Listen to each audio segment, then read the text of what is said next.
And 3, 2, 1. Today we are talking about DCEU. We're two dudes talking. I'm dude 2, that's dude 1. And we're talking about DCEU as it is, where it's going, and what has happened so far. DCEU, what's your favorite? My favorite out of DCEU. Well, I think the strongest film out of the DCEU in what we'll call Phase 1, so that's before Justice League, was probably Man of Steel. Elements of it I didn't like, but I think it was a pretty good job done for Man of Steel, especially when it came out at the time. I think that was a 2011 film, Man of Steel. No, I think it was a little bit later, no? Later, oh, Because I know check that. what a lot of these projects were almost back. Actually, no, yeah. I think Man of Steel, yeah. There was a big 2011. gap between that and BVS, and then BVS and Justice Oh no, League. Man of Steel is a 2013 film. Yeah. So Man of Steel, so that's 1 year after Avengers came out, and DC is like, we're kind of in the We're in the shits. back. Yeah, we're in the shits here. Yeah. So we have that come out, but in 2012, that's when The Dark Knight Rises came out. And that was an absolute hit. Yeah, that was a supreme hit. You gotta remember, The Dark Knight Rises grossed $1 billion with only like one hero in it. Well, it was the one hero, and it was Batman. Well, Batman is probably one of the biggest intellectual properties out there. yeah. It's almost akin to Spider-Man. Yeah. Like it's its own thing basically. Yeah. Like you'll have the DCEU and then you'll have Batman, but you can't have the DCEU and Superman. Yeah. Like that's more of an interconnecting. You used to be able to do that, especially with Matt Reeves. I think it was him. What's his name? The first Superman. Christopher Reeves. Chris Reeves. Yeah. Christopher Reeves. Yeah, I think so. Yeah, Christopher Reeves. So he was able to run his own like Superman. That was like Superman 1, Superman 2, Superman 3, And 4. There's and 4. There's 4. But I don't know. Like Batman has become a bigger property, probably because people can relate to it a little bit easier than Superman. Probably because he's a human trying to be a superhero. I was just gonna be like a billionaire. He's like a billionaire. there's not a lot of humans that are billionaires. Yeah, you can't really relate to that, but you can relate to his pain. Yeah. I guess on some level we all grieve and suffer the same way, which is why that was such an effective film. Like I really would have liked Nolan's Batman to be a part of the DCEU. I think everyone would have preferred that because it would have continued. It would have been much bigger if Nolan's Batman was in it. It would have continued the character that we had already been established to. But the thing is, apart from just Nolan also wanting to move on, I mean, even though he came back for the DCEU, he was part of Man of Steel. He was part of the screenplay for Man of Steel and BVS. The thing is, Christian Bale himself said he didn't want to continue the role as well because it was very taxing on his body. He changed weight for each of the 3 movies. Christian Bale changes weight for every single movie he does. But maintaining that bulk for that frame is very hard, and like the thing is, Henry Cavill, he can maintain that weight because he's also a bigger person naturally, and Ben Affleck is a huge person naturally. He's quite tall. Ben Affleck is like fat Batman, to be honest with you. Well, when he gets bulk, like in the movie, we see him shirtless. No, he's pretty quite shredded. bulky. Yeah, he's shredded, but he's just shredded. like a very thick. Yeah, he's a thick Batman. Very To be Frank honest, Miller-esque. I like Christian Bale as my Batman. Look, everyone's gonna have their own year of Batman. Everyone has their favorites. Who knows?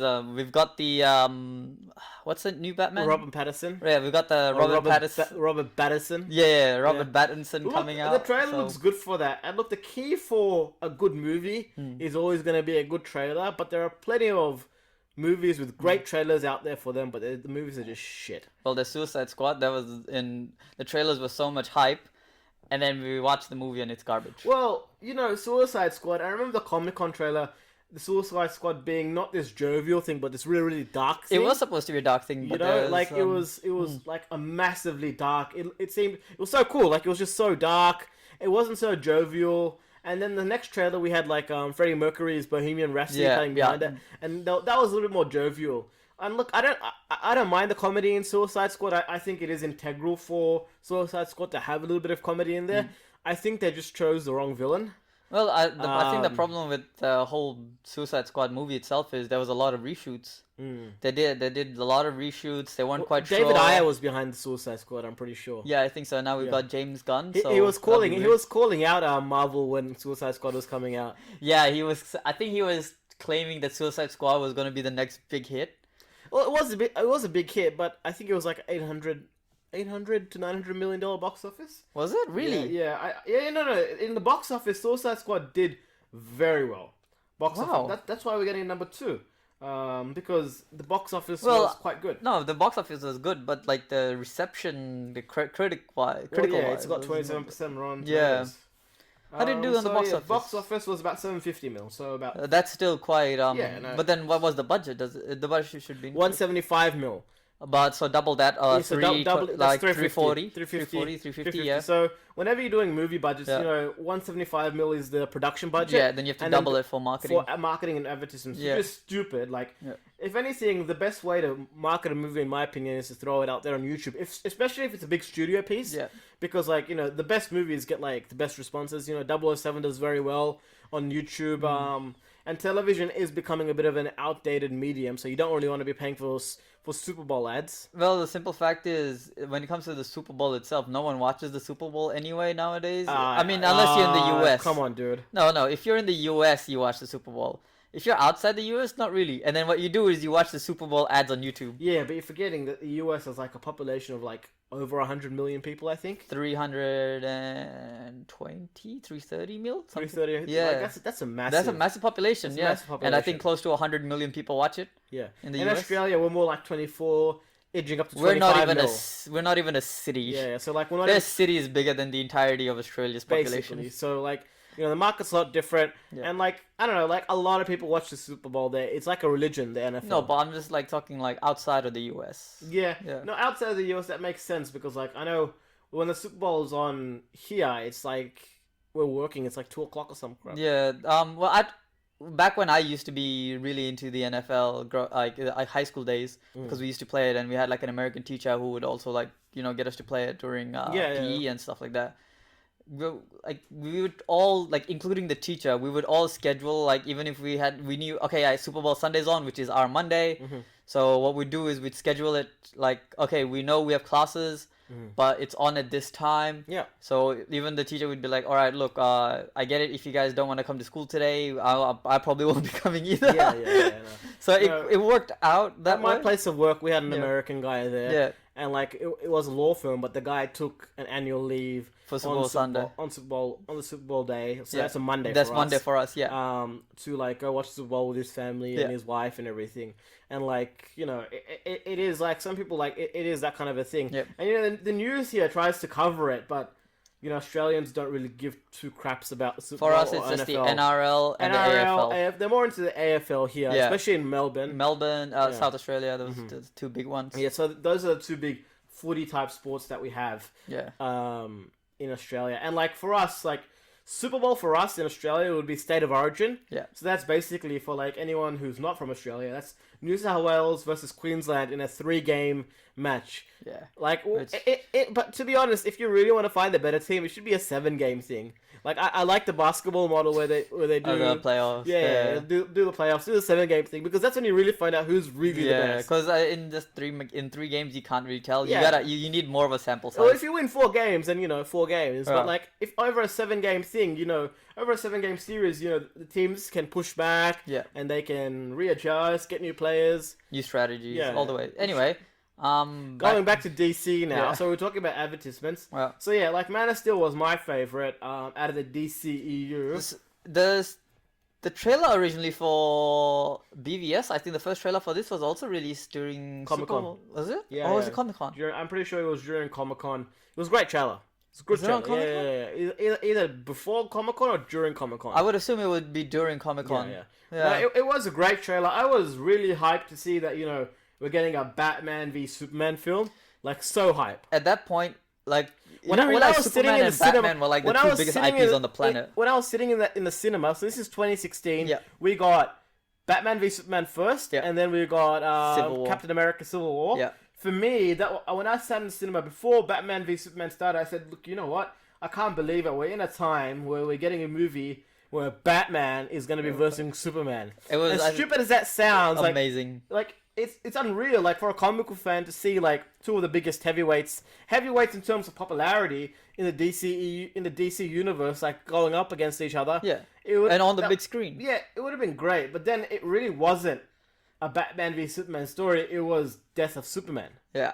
Well, I think it was a bit of a mixed thing because he tried to do Frank Miller's um story there for Yeah. Batman and Superman's Death of Superman and that's story in there as basically well. because of the success of, like, we're gonna do another video on the DC animated universe. Yeah. But that was because of the 2-part movie series, The Dark Knight Returns. Yeah, well, that's again all the way back to Frank Miller's comics. Yeah. And that's based off Frank Miller's take on the Dark Knight. On the Dark Knight. Yeah. Which I think is getting. Oh no, I think the issue's already. I think there's a part 3 for Frank Miller's now. Is it? Yeah.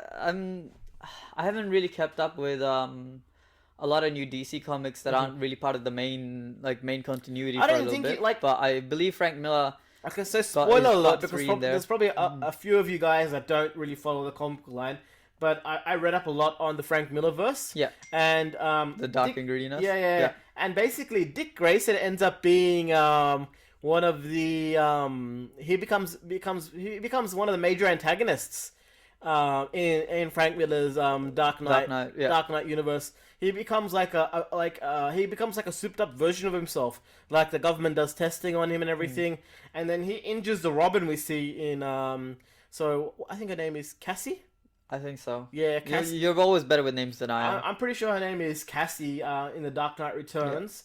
And, like, he injures her pretty badly. And basically what happens is, in Frank Miller's universe, Dick Grayson was the only Robin so far. And I think Jason Todd probably has died. And he hasn't taken anyone on after that.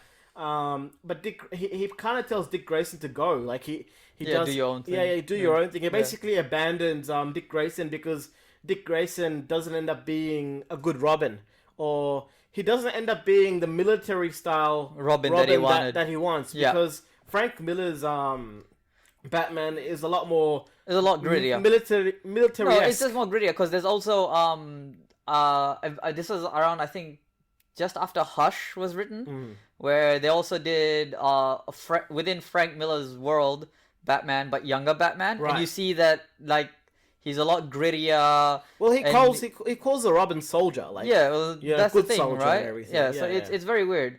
And then that's the interpretation we get for BVS series of the DCEU. Yeah. But with Batfleck. Batflick, yeah. Yeah.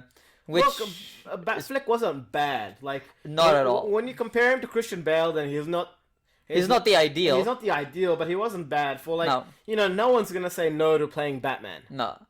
Well, that's true. If you get a chance to play probably the most iconic superhero if of all someone time, told me, probably, we want you to play Batman in a $200 million movie production, and it's probably gonna ruin your life. Yeah. I'd still say yes. I'd probably still say yes. I'd probably still go and play Batman, a brown Batman, which would be totally unreal. wackiest Like, thing. the amount of flack. Yeah.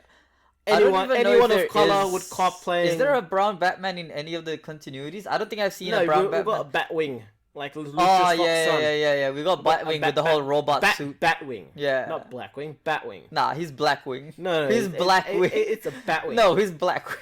Even though his suit is like a silvery It's a silver white. suit. He's got like a Iron Man type Yeah, suit. it's an Iron Man Batman knockoff Yeah. with Batman Beyond mixed in. Like, I don't know, like, again, with the Frank Miller verse, like, it goes to a really dark, it takes it to a really dark point. Basically, the only way they killed Dick Grayson because he becomes so powerful is by dipping him in lava. Oh, They throw him in lava. that's They not pretty brutal at all. much they pretty much golem him, like, so that's basically what happens in Frank Miller's Universe. I haven't read the part 3 part of it, but as far as I read and followed the continuation of the story after that, that's kind of what happened. But, like, with the movie verse, Batman v Superman was a massive disappointment for me. And I know it's controversial. A lot of people say, no, it's a great film. But, the movie's called Batman v Superman. Yeah. And I'm expecting a 20-minute to 45-minute scuffle between Well- Batman and Superman. Okay, so I told you I was watching this last night, right? So for this video, I decided to go back, watch Man of Steel, BVS, and Justice League. I decided to watch all 3 that are still considered the one verse because they're all still under Snyder's thing. The Wonder Woman, Aquaman, Shazam, all of those we don't know if that'll It's if one there's- universe. It's one universe, but the thing is, there's their standalone Yeah. things, right? And they're not directed by Snyder, so like, again, this was more less of a DCEU thing. This was considered the Snyderverse, Right. right? And I decided to watch these, and I was watching this one in particular. It's a 3 hour long movie. That's the first thing I noticed in the runtime. The Batman v Superman one. Yeah. So you watched the complete edition. Yeah. So I had the 3 hours timeline at the bottom, and these two don't start fighting till about the 2 hour mark. Yeah. And they only fight for roughly 20 minutes. Not even, it's like 15. Yeah. And then it's on to Doomsday. And And that whole Lex Luthor the way I remember the nonsense. fight, because I remember it so vividly and because it's so short, Yeah. is, they're basically at this scene here where he's like, he's coming down, he's waiting for the guy.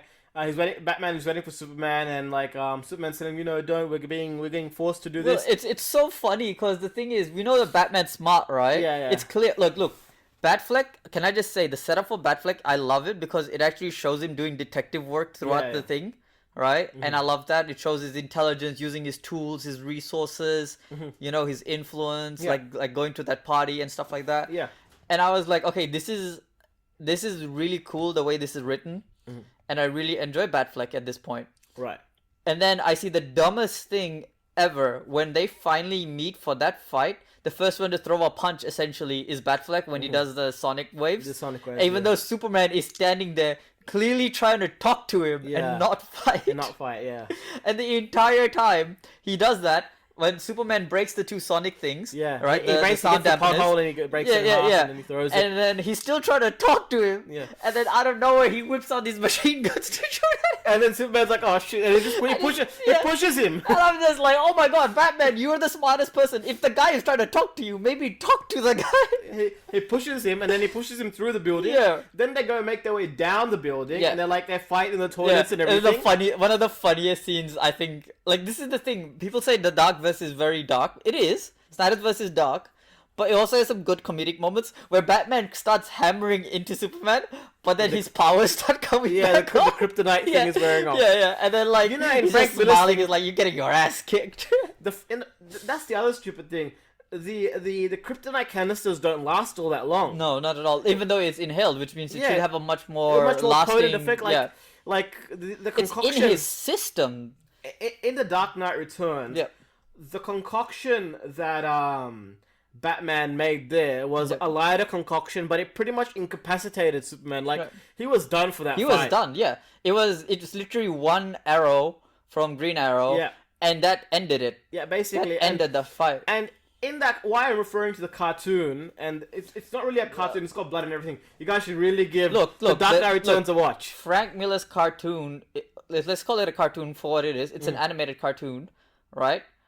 But it's clearly for adult audiences. That's the one thing. For sure. And the medium does not dictate the story. Yeah. The medium does not dictate the story. That's right. And basically, what Batman says to him is that I want you to realize that I am the one person that beat you. Yeah. And because you can call Superman a Boy Scout and everything, but that's that was the purpose of that writing. It was to show that hey, Superman is now working for the U.S. government. He is a Boy Scout. A Boy Scout, yeah. He is a Boy Scout. But like he could have killed Batman if he wanted to, but Batman wanted to demonstrate the fact to him that I can kill you at any time. Like even if you kill me, it was literally just to send that message. Like I think he literally says, right, I want you to remember this. Yeah. And the thing is, because he clearly doesn't want to kill Superman, so he fakes a heart attack.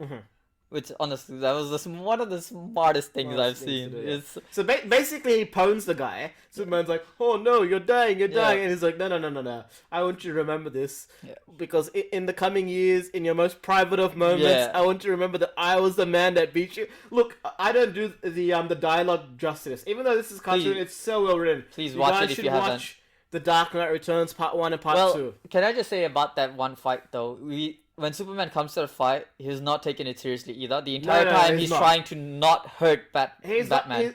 He's not taking it seriously, but he swings a beam at him and he melts it rather than like attacking him. Yeah. And like he never punches Batman hard out. Look, we all know, even like Batman acknowledges that Superman can be Batman in the fight. They're basically it's like written that way. But Superman with preparation, the point is Superman with preparation. I mean, Batman with preparation will always beat Superman. Yeah. Because See, Batman's ready to die for his ideals. Yeah. Whereas Superman is this indestructible thing. So when death comes for him, Superman barely sees it coming half the time. Well, 75% of the time he doesn't see it coming. Yeah. But like Batman is so paranoid. He calculates for everything. And that's why. And here's the thing.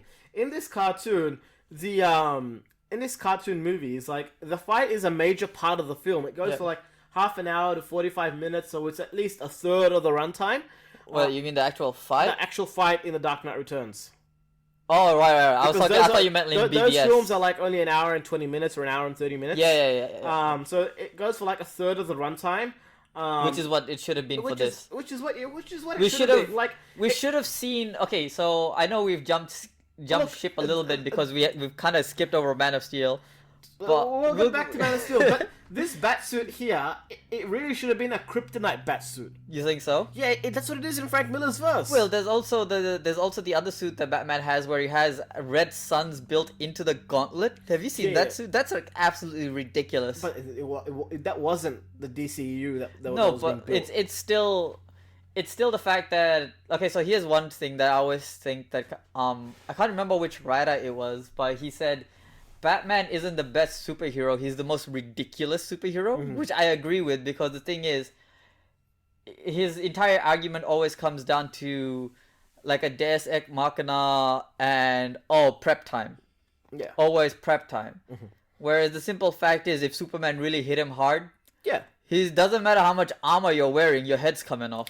Yeah, but that's how Superman's written, which Yeah, is why, and that's why we enjoy Batman is always going to be above Superman, in my opinion. Well, fanboys, you can have a mad argument in the comment stream or the Reddit stream or wherever this is going. Yeah. Have a mad argument about why Superman is better, but Batman will always sit atop Superman in my eyes. Well, Batman himself said that I'm slightly paraphrasing because I can't remember exactly word for word, but the quote was, Superman is better than me, but it's because I am willing to go to the depths where he's not, is why I am the more dangerous person or something like that. I can't remember the exact quote, but it's something like that where he basically says, yeah, Superman's better, but I always win because I'm willing to do things he's not. Essentially what it came down to. There is another good animated film where Batman and Superman go to Apocalypse to rescue Supergirl. Oh, and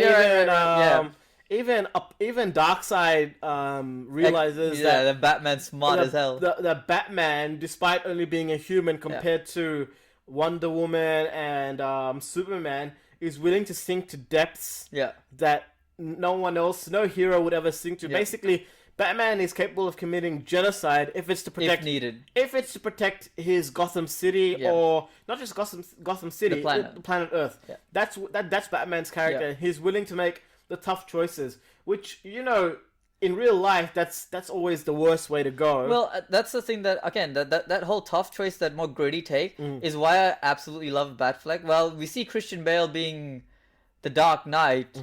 And we see him do some pretty rough things and be kind of a badass in his own right. We don't see him being anywhere near as brutal as Batfleck. Well, here's the thing. In Nolan's thing, it's all about, the White Knight and the Dark Knight. Yeah. And the thing is, even though Harvey Dent is the White Knight, he's symbolically meant to be the White Knight, Christian Bale's Batman will always be the White Knight in dark armor. Yeah.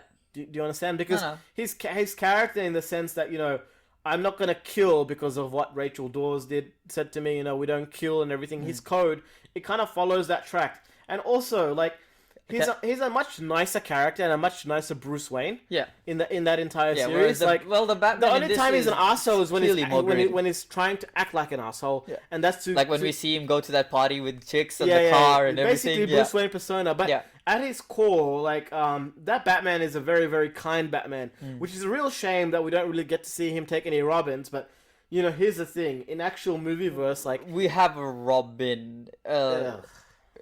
It was alright. It was very subtle at the end of that whole thing. I know. And in this verse, we don't have a Robin at all. He's basically the next Batman. Yeah. It would have been interesting to have a part 4 where maybe we do get that Robin, but maybe we'll see a Robin in the DCE. Who I don't knows? think. Look, I think Nolan's thing is kind of done. Oh, clearly. I would welcome Nolan back for another Dark But Knight then series we'd need anyway. Christian Bale to But come back. see, Nolan's Batman fits into more of the Nolan verse than the DCEU. You think so? Yes. Yeah. It's a neo-noir crime film. Yeah. Have you seen what Nolan does? And we'll do a video on like all of Nolan's Just stuff. Nolan in general. We'll give Nolan his own video. We promise. His own podcast. Yeah. But like, the thing with Nolan is that like he just takes things to another level. You see his premises, right? Yeah, it is very. Look, the thing Like about you have Nolan, Memento, The Prestige. I love The Prestige. Prestige It's is such awesome. a good, Yeah. such a good and it's movie. got Christian Bale and Hugh Yeah, Jackman in it. it's just like- and Michael Caine. No, and the cool thing is it's like two wizards going at each other essentially. Yeah. And like you got Rebecca Hall as well in it, and the actress from Coyote Ugly, whose name I forgot, but she's got her own TV series. Like it's a very, very good film, The Prestige. But going back onto the BVS, DCEU which and the BVS, Nolan helped set up. here's the thing: BVS is shit. BVS is okay. Can I just say, BVS Look, is shit. I was following the media storm after this thing premiered and people were coming out, this is the best film ever. My expectations were high going to cinema. It's one of the few films that I didn't spoil for myself. You think your expectations were high? You know how much of a fan I am of Superman. You know. Okay, I love Superman. Straightforward. He is my favorite comic book character, right? I went into this movie super hyped, only to be disappointed. Well, Only to be disappointed. I watched this movie in IMAX. I didn't even watch it in events like VMAX. I went to IMAX on premiere night. Yeah. so was that midnight release? Yeah. You should have seen the line, bro. The line was huge. So it was my mate's birthday. Perfect timing, right? Yeah. So it was like, all right, cool. We'll all go watch BVS. And where do we want to watch it? Because it's birthday. It's special. IMAX. Yeah. We'll do it at IMAX cinemas. Big, massive screen, only to get a big load of disappointment. I've only watched one film in the IMAX cinemas, and that was Rogue One. It's so worth watching in IMAX. Oh, well, it has the visual spectacle to go with it, right? And the great story. Rogue One. Yeah. Ooh, okay. Rogue One's a good story. You know, they wanted what's it called? Jane Urso. Jane Urso is Yeah. her name, right? Jane Urso, and I forgot his name, but it's got a good name. Just some of the Starts characters. with C. His name starts with Who's C. the character? The male counterpart to Jane. Oh, the Urso. sniper guy? Yeah. Yeah. He's basically like the bad version. He's basically the CIA of the Resistance. Yeah, Doing all no, the you got dirty that shit. vibes off that anyway. So yeah, no, that was fair enough. It was a great film to watch in IMAX, but you know, Batman v Superman, like there's so much we would have expected to happen, and you know, in the first week it grosses like 600-700 mil, and Yeah, but it didn't do the bill. No, did it? No, it did reach a bill. No, it didn't. it didn't do a bill because the story was shit. The reviews killed it. Yeah. Like this film in its first week, like it was grossing so much money on its way to $1 billion. $1 billion No, it box office. should have been $1 billion. Like when you have Batman and, And Superman Superman. in the same movie for the first time ever, Yeah. right? This movie should have been a $2 billion movie, not Yeah. even $1 billion. No, like 1 billion, 1.5 billion. No, this and it was, this look, should it have been was a $2 on its billion way. movie. But after that first week of reviews and shit, It absolutely like, crushed it. killed it. Like, Yeah. this is what you call like reviews just killing a movie's box office. Yeah. Like, yes, it makes a tidy profit, but not what they were expecting, No. and not one for the universe. Like, this thing was like Well, the subsequent just- movies that came after made more money, even though it had less the superheroes. superheroes, less bigger names. Yeah. I don't know. Like, it really was a disappointment, Hmm. and in my eyes, it was because it wasn't a Batman v Superman film, Yeah. Well, the simple fact is we came and the off whole Man of Martha Steel. bullshit. No. Okay. The Martha thing is just a plot contrivance, so I don't really care. Right? I think that there was like a million ways to go around that, but whatevs. And then Whatever. Amy Adams comes and I says, just "How it's do you his sh- mother's name. How do you just, I'm like, oh, It's this his is so fucking Which stupid. I was just like, okay, you know what? That's a cool way to link the two to being like, like two dichotomies going at it. But I was like, it's fine, whatever. At least it's an emotional string to pull on the Dark Knight, which I found it interesting. Anyway, so I was like, okay, off Man of Steel, which is I consider a pretty damn good movie. People hate it, but I love It's a it. good movie. It's like you know, towards the end where you have all that CGI bullshit, action, yeah, and like you know the ridiculous amounts of destruction, yeah, the or ring, the that massive drill that oh, the terraforming, the boom terraforming thing. It's just like, yeah. oh, what the hell is going on here? Yeah, that was And basically Metropolis gets leveled. So like, good job, Superman. Like on your first outing as Superman, you level Metropolis. well, like, he also levels Kansas on the way out. Well, okay, can I just say something though? What's it called? People give shit to that movie when Superman and General Zod fight, and just the sheer amount of destruction, right? yeah, but it makes sense. It makes sense because the thing is, these are two demigods or gods, whatever you want to call them. At that point, they might as well be, right? Especially because we have all that Jesus and Christ imagery throughout the movie, which I don't know. Snyder has issues. Anyway, Biblical issues. biblical issues, right? Him and hallelujah and everything he can. Come on. So like, okay, we get it, right? Like these are very powerful beings. Look, If they're gonna my fight, favorite there's part gonna of be a that lot of film was, destruction. Kevin Costner as Superman's dad. It was good, right? Yeah, it was good. He made a good parkant. Yeah, like Yeah. to be honest, I would have liked it if the character kind of survived. But again, you know, we're gonna do this whole dark Well, bullshit. you needed to give him the emotional weight, right? See, you can't go dark for the sake of being dark. Like, there's ways to do dark. You can't just go dark and have you like make a cup of tea and have your cake with it. Like, Well, if you're gonna go dark, go dark. No, but the thing is, that's the thing, right? Like he starts the movie. It's not dark, but it's like a semi upbeat because we get a lot of Superman getting like bullied but holding himself back, and then we also get Superman also doing good things like when like the people are being assholes at the restaurants and he holds himself back and then only to wreck the guy's truck later. Like Superman saving his bully and his bully being like it's what that was the other thing that I found that was like really good. Like, you know, there was a guy that bullied Clark Kent and a lot, became his friend like, later. You know, and then Clark Kent saved him from the bus going under. I think that it went into a river or something. Yeah. So there was an oncoming car and they swerve and they end up in the river. Yeah. And he saves the bully, and the bully is like he kind of changes his way, and like he's thankful, and like he keeps his mouth shut and like keeps quiet, and he's like there's a friendship there. Like I like that development. It's very nuanced development, very effective development. Well, I like the way the entire thing was written because the thing is, a lot of times you would think that, like when I first watched Man of Steel, I thought, oh my god, we're gonna go through the entire origin story and then he's gonna put he's gonna become an adult at the end, and then because the way the trailer was structured, we weren't. I was expecting it. You thought it was gonna be Smallville. Yeah, I thought it was gonna be Smallville all over again. Though. It is, don't get me wrong, but I've already had Smallville. If only there was a Batman series like Smallville. We got Batman the animated series. That's our Smallville. It's because it's the best. Superman also got an animated series. Yeah, but it's called what? Superman Animated Adventures? Who cares? Like that. No, but it's interconnected. It's like I know, but who cares? It's all about the Batman. The Batman animated series we'll do a video. The next tier. And here's the other thing. We're gonna do a video on the whole DC Universe animated series. The Batman animated series actually deserves a video on its own because like it's a massive can of worms. Batman is a lot more of a shittier character in that series.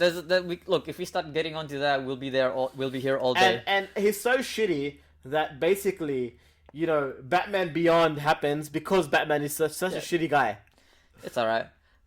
Anyway, so we had Man of Steel, which had its ups and downs, and when we first puts on the suit Man of Steel and was does a good that film. flight, oof. Good film, Russell Crowe. Can I just say Russell Crowe, his acting is so funny when he's the AI, because his entire role just comes to, like, this is all he does. Just like open door here, open door there.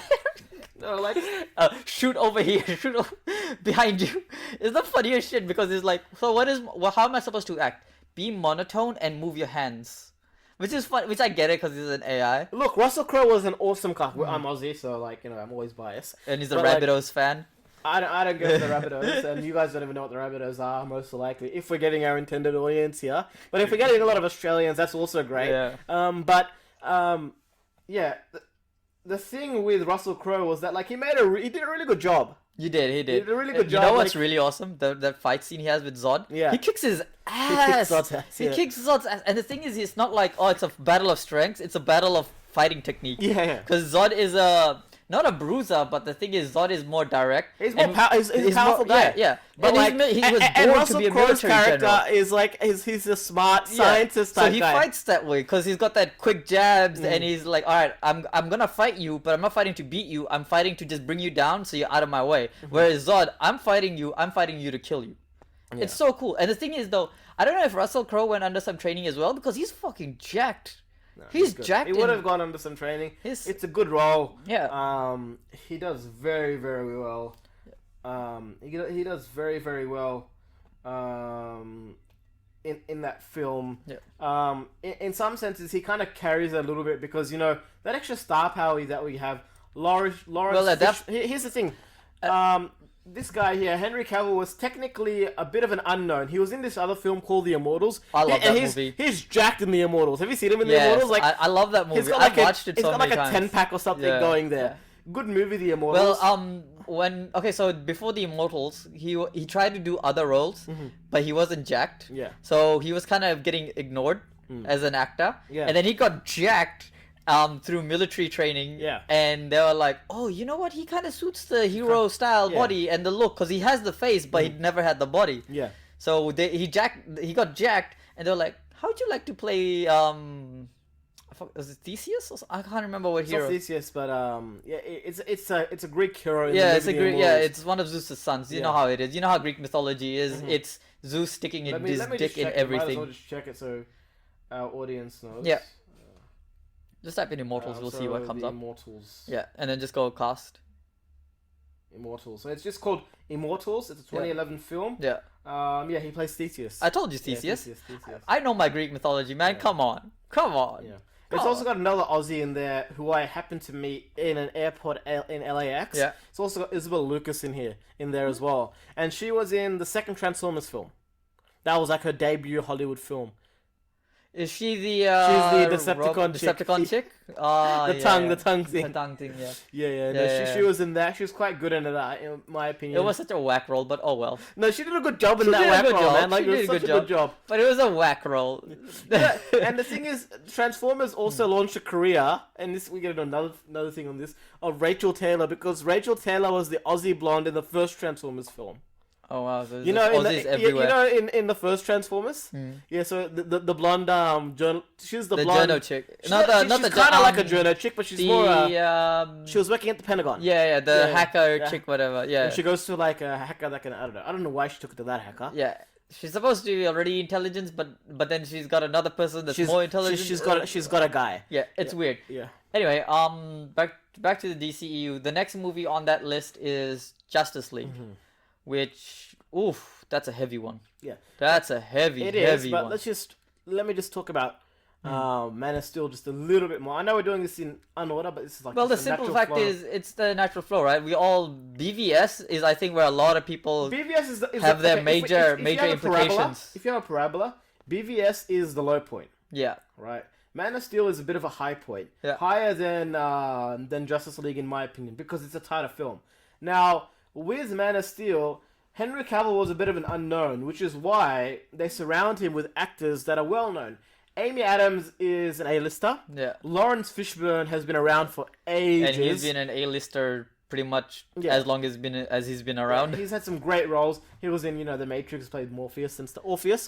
Morpheus. Yeah. And then you also have, Kevin Costner, Dance with Wolves, Academy Award winner. He also directed Dance with Wolves, if I remembered. Superman's mom is also like I think a B or a C lister. Yeah. I can't remember. She's quite well known. I've seen her in other familiar things as well.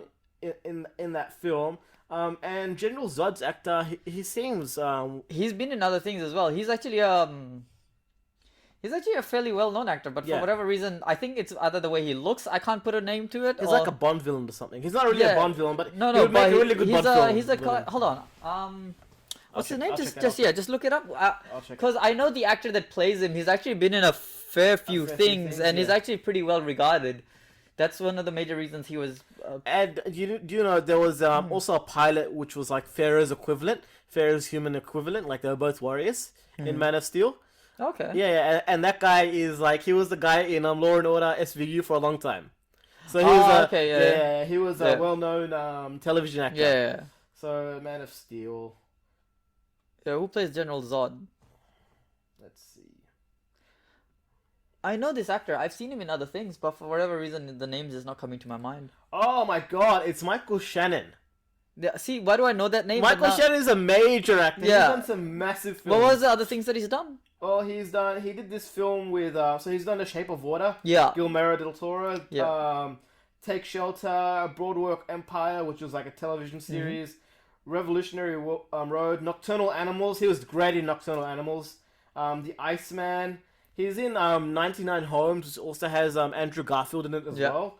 Like, he's in Knives Out too. Ooh, Knives Out is such a good movie. 12 Strong. Yeah, no, he's a very well established actor. Minimum B list. I'd say if he gets an Academy Award, he is straight A-lister. He's been there a while. Yeah. Diane Lane is the name of the actor who plays Martha Kent. Yeah.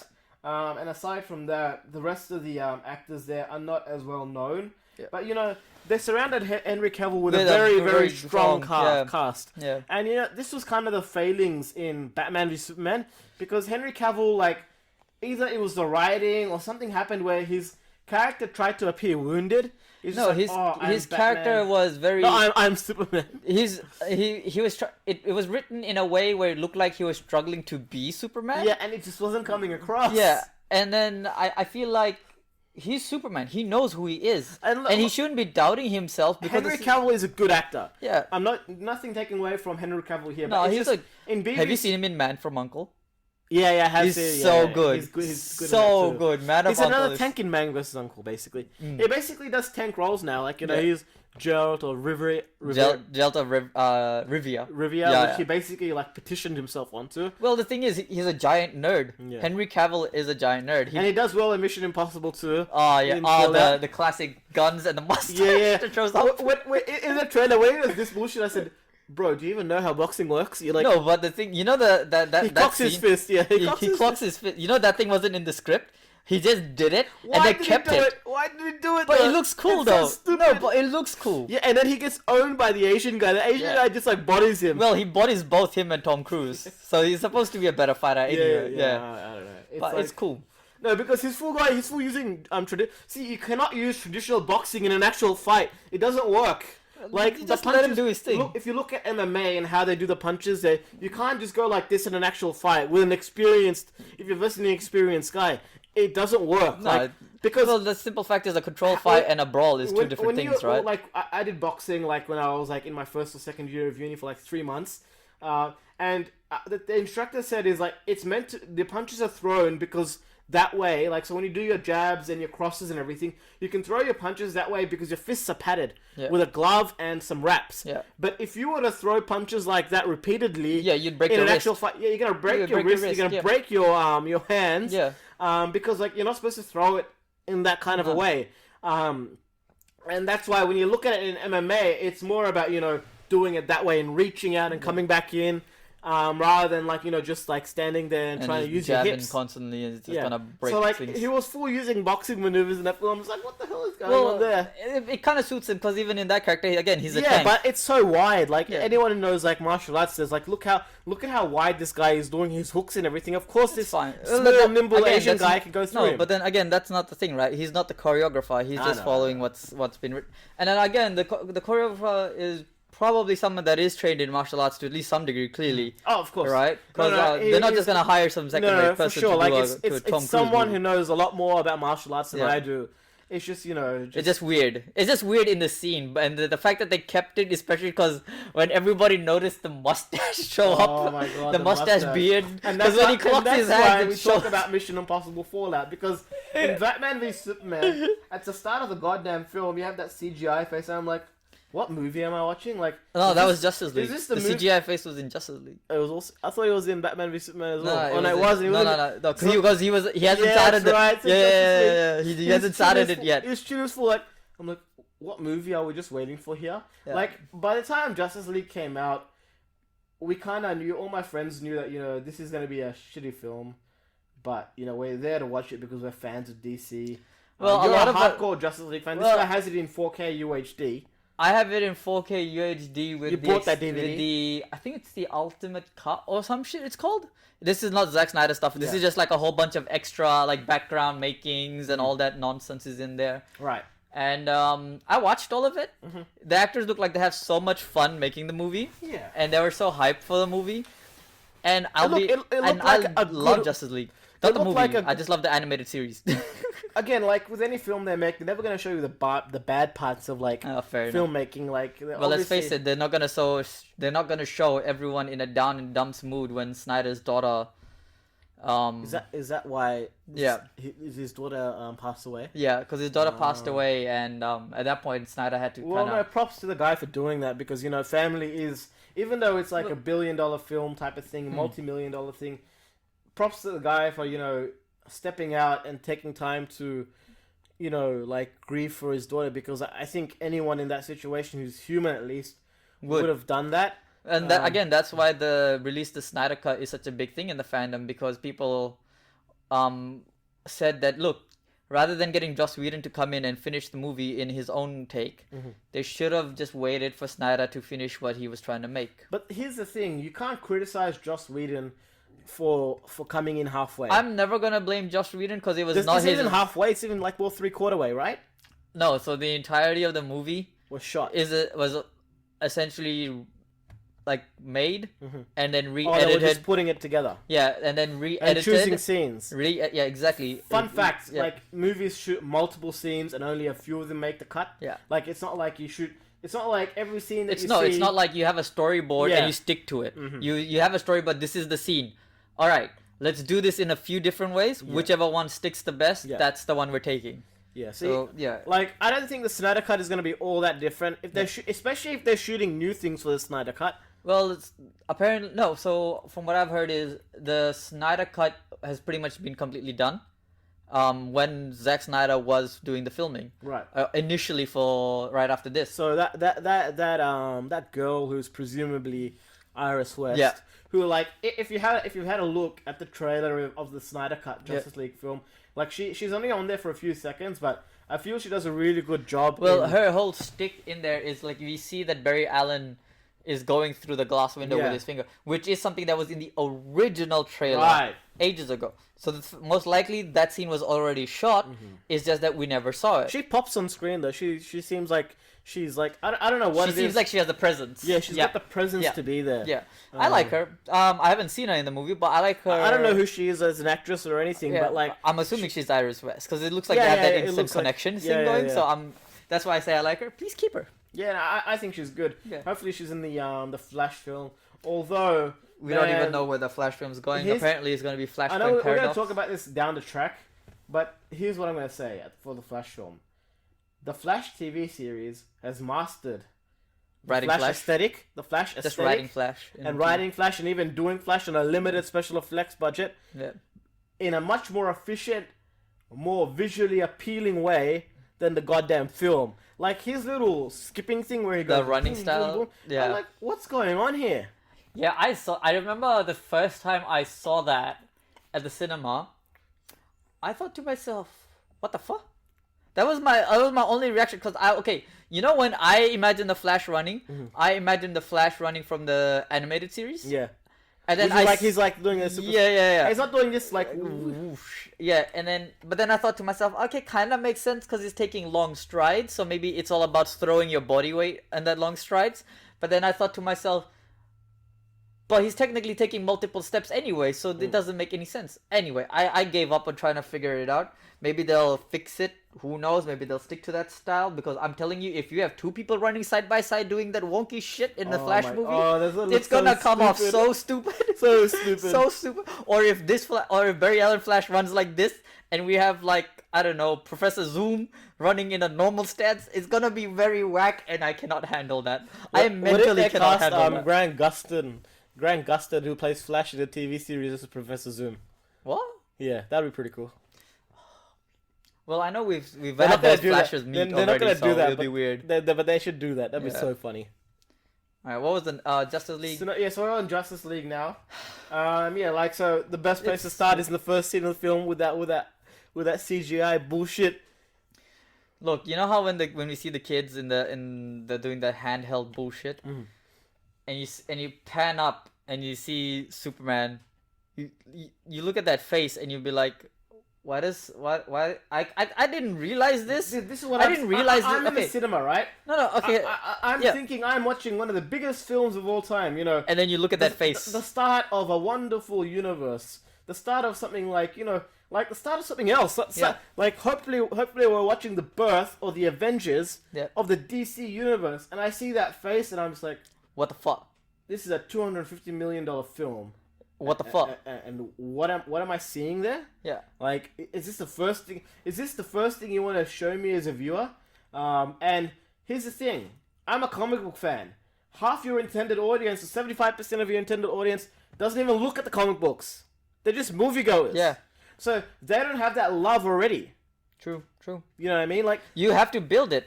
They have to look at Iron Man. They had to build Iron Man. Like when I remember when Jon Favreau, when Jon Favreau, Jon yeah, Favreau. when the first Iron Man movie was going to come out, a lot of people was telling Jon Favreau, like especially news articles and stuff, that were like, this is not gonna be a hit. No, I thought it was gonna be. No, everyone was So gonna be good. like, why didn't you write a Thor or a Hulk one instead? Why did you do Iron Man? And then Iron Man hits theaters, absolutely crushes the competition, and is like the iconic movie of that year. And everyone goes back to Jon Favreau and like, can you make another one real Make quick? another one, yeah. Real quick. Casting is absolutely perfect. See, this is the thing about the Iron Man film, and this is not a Marvel appreciation video, but here's the thing. This is why Iron Man 2008 stands out atop on a lot of the big blockbuster superhero films, because you have a character. Yeah. He's a shitty guy at the start. Yeah. You know, totally focused on his work.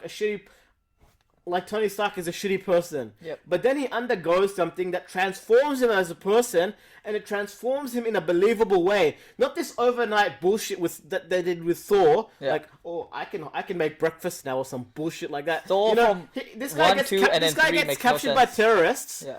He has a guy, like a really good guy, a guy who's a much better human than him, Dr. Yinsen. Well, we have that sacrifices- down to earth moment between them, right? Sacrifice his Yeah. life for him and say, "What is this? Is this the last defining act of Tony Stark, or Yeah. are you going to do something better?" Yeah. And he's like, "Make my sacrifice worth it." Yeah. And then you have the character actually, say, first thing he does is, you know what? I'm shutting down all the weapons development. Yeah. And that's a real response. Yeah, To the problem. events that happened to the him. events- and the suffering he goes through in that film is like at least a third of the film. Yeah.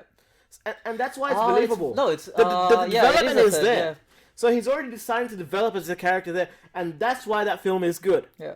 And then, as the film goes on, and he gets a little bit more angrier and angrier, and he starts to act, then you see, like, Iron Man coming out into his shell, and he's still got his flaws. Yeah. Like, that's the thing with number 2. Well, But, look, the first Iron Man movie ends, and Tony Stark is still an asshole at the end. yeah, he's like... He's still an asshole at the end. I am the Iron Man. Yeah. And the development is so good that he turns that line into a defining line in Infinity War. Yeah. And look, here's the thing: we don't see Iron Man become like in my opinion, a fully realized, non-asshole adult, responsible adult until I think Spider-Man: Homecoming Yeah. is when we finally see Tony Stark understands his mantle. Well, no, kind You of know? Civil War. We see elements of that. we see elements of that in Civil War. Don't get me wrong, but I feel like I was on Iron Man's side in Civil War. If the movie was named Iron Man Civil War, Iron Man would have won. look for me. You're a Captain America No, fan. no, it's not about the Captain America fan, but it's just what Captain America stands for. Is for me I think the more important thing between the two, No. especially in the comic. So. See, Like, okay, in... this is the problem. Like, if in the original Civil War comic books, Yeah. I understand that. Like, the Yeah. original storyline, and this is Yeah. a DC video, but, like, let's get into this. Yeah. This will be a nice little excerpt video you can make out of it. But in the original Civil War comic book line, I understand that, because that's about the Registration Act. Yeah. Right? And, like, that impacts on superheroes, and Iron Man even helps Captain America behind the scenes. Yeah. Like, I don't know what he does, but he gives him funding, he gives him approval behind the scenes. Well, they're And- still connected. But in the film Civil War, it's more about Bucky Barnes and Captain America Yeah. being a total asshole And not telling him that, my friend, he was under the control of Hydra and he killed your mother and father. Yeah. Like, you're supposed to be Captain America. And, like, they kind of gloss over that a little bit, which is one of the failings Well, of the MCU. no, the thing is, it's not about gloss over. It's just the fact that they write that scene, and the thing is, Iron Man reacts very quickly to it, which I think is accurate to the character. Captain America would have reacted the same way. It was interesting. It was, but and the thing is, we don't get any good writing. I feel like like the character reacts to something that instantaneously in the DCEU. Like we get to Justice League. Right, and we have the very Batman's iconic... turned to 180. No. Okay, forget the 180. But we see this Superman come back from the dead. Not in the black suit. Forget about the black suit. Oh, that the black suit was, we see pre-production photos of him in the black suit with a beard and everything. Yeah. So they didn't have to do the CGI mustache face situation, just saying, because in the comics, Superman has a beard and he's got a mullet. Look, I get it. You don't want to do a mullet. That's fine. But like, you could have kept the beard. Look at me, man. Come on. You could have kept the beard. It would have been cool. And then Lois shows up. And this is a raging, pissed off Superman. Oh, Lois. Nah, I'm all good. Let's go. Lois is the big gun, yeah. Yeah. And, when he says, do you bleed? Yeah. Tell me, do you bleed? I was just like, oh, that's just a shocker. Wait, which one? The one in BVS? Justice League, Justice League. Yeah, it was so stupid. He's a human. Of course he bleeds. When Batman says it to Superman in BVS, one of the best lines in the film. Yeah. Do you bleed? You will. Yeah. Yeah, it's so good. In the trailer, actually, it's kind of dumb though. You know why? I'll tell you why. He didn't bleed. No. It's not about... He bleeds because he cuts him with the kryptonite. Oh, right, yeah. No. It's not about the fact that he bleeds. The funny thing is, he says, "You will," but Superman's already flown off. I get it. Superman has super hearing, but the thing is, we see that in the movie, Superman only has super hearing when he puts it to use. Otherwise, because it's too much information for him. Yeah. So he says, "You will." And the guy is gone, bro. You might as well send him a text at that point. It's irrelevant because your intimidation tactic is pointless. Yeah. It's pointless. He's also kind of amping himself up too. Well, but again, Batfleck in this whole in this Snyderverse is really gritty and cool, and he's very proactive. Unlike a lot of other Batmans where you see something happens and then Batman reacts to it, then he gets deep into it. This Batman, which I like, is very proactive. He's not waiting for the problem to start. No. He wants to be in it from the go because he regrets not being there because of what happened to Robin. Well, or at least what we assume has happened to Robin. Well, we know that storyline's been totally abandoned. Yeah. Who knows which Robin that was? I was hoping it was Jason Todd or something. That would have been cool. But again, we don't know where that whole story is going. That's the thing. And here's the problem with the DCEU. The Joker is an absolute joke. And I mean that in the worst way possible. Are you talking about Jared Leto's joke? Jared Leto's Joker. I'm not talking about the actor, but you're telling me that Joker was able to hurt Batman in a meaningful way? No. There's no way that Joker did jack shit. Well, that Joker... That's nightclub Joker. He hangs around in nightclubs. That Joker is so whack. He's got... Okay, I know everyone talks about the tattoos. So when the original image... tell me he's damaged by tattoos. No. Forehead. But when the original image was released, he didn't have the damaged tattoo. They added that on later. Why?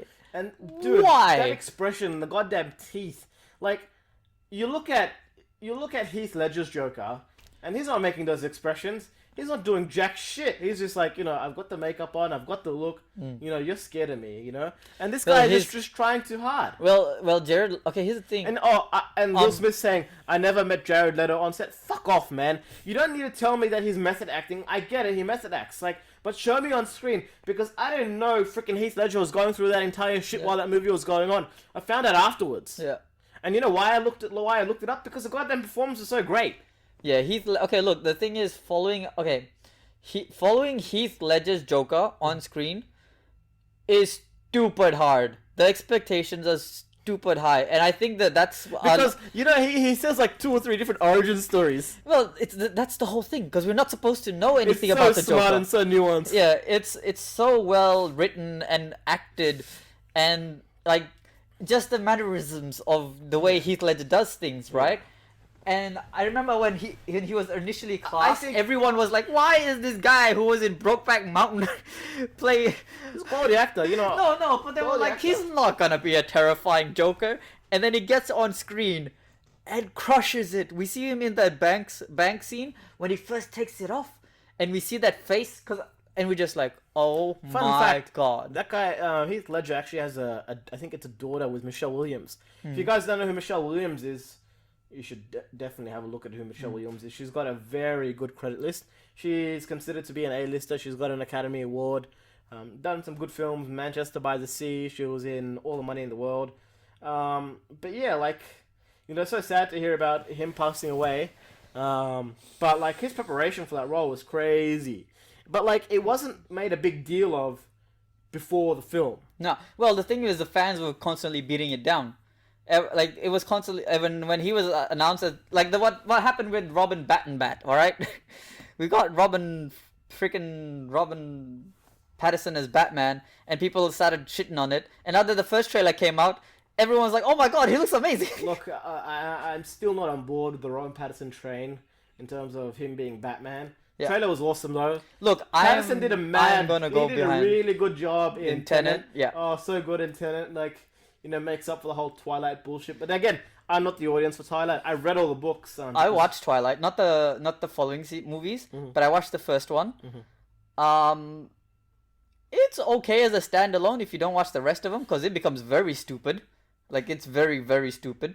Well, it's a billion-dollar franchise. My friend. Yes, but it's very stupid. It's so the writing, especially for the last couple, is so stupid. I don't want to get into it because I will rant about it for hours. Okay, but anyway, Robert Pattinson can next act. minute Twilight video.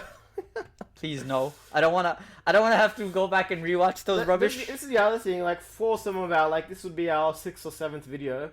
But like for some of our other fans, we were actually thinking of doing videos on Disney princesses, and you know, this guy likes Barbie for some weird reason. Again, we can have a whole movie. I'll do a tier list. I'll do a tier list of Barbie movies. If you guys like that kind of content, let us know down in the comments. You don't have to like or subscribe this video, but like if you want to see us talking about that kind of bullshit, look, we'll talk about anything as long as it's fun or if we like it and we know about it. If we know about it, yeah. If we don't know about it, we'll do the research, we'll watch it, and then we'll give you opinion. We'll give you an opinion on it if that's what you guys are interested in. But yeah, coming back to Justice League. Just don't ask me to watch 50 Shades. That's my only request. I cannot stand those movies. I don't think anyone who's watching this video watched 50 Shades. Oh yeah, next minute. If they ask for Twilight, they're gonna ask for 50 Shades. If you watch 50 Shades of Grey, comment down below. Okay, but going back to Justice League. Yeah. The massive failure, but introduced a pretty good cast. Here's the thing, like, we got the glimpses of the Flash, Aquaman, Wonder Woman was already there, Cyborg, yeah, we got like 2 seconds of him, or like 3 seconds of him. Look, Cyborg Batman was a v Superman. take, that's all I can say. Here's a massive problem. You cannot shoehorn these things in. Yeah. The origin story was required. Like, DC, this is DC. Oh no, the Marvel Universe has actually made a really good cinematic franchise, and we're extremely behind. The only great thing we've got going for us at the moment is this Dark Knight franchise, which Christopher Nolan is doing, but that's $1 billion franchise by itself. Well, that's why they had Christopher Nolan on Man of Steel and BVS, but that didn't work out very well for him, did it? Well, I don't think he had the biggest part in BVS. Again, he's still attached to the he's got a full credit in the thing.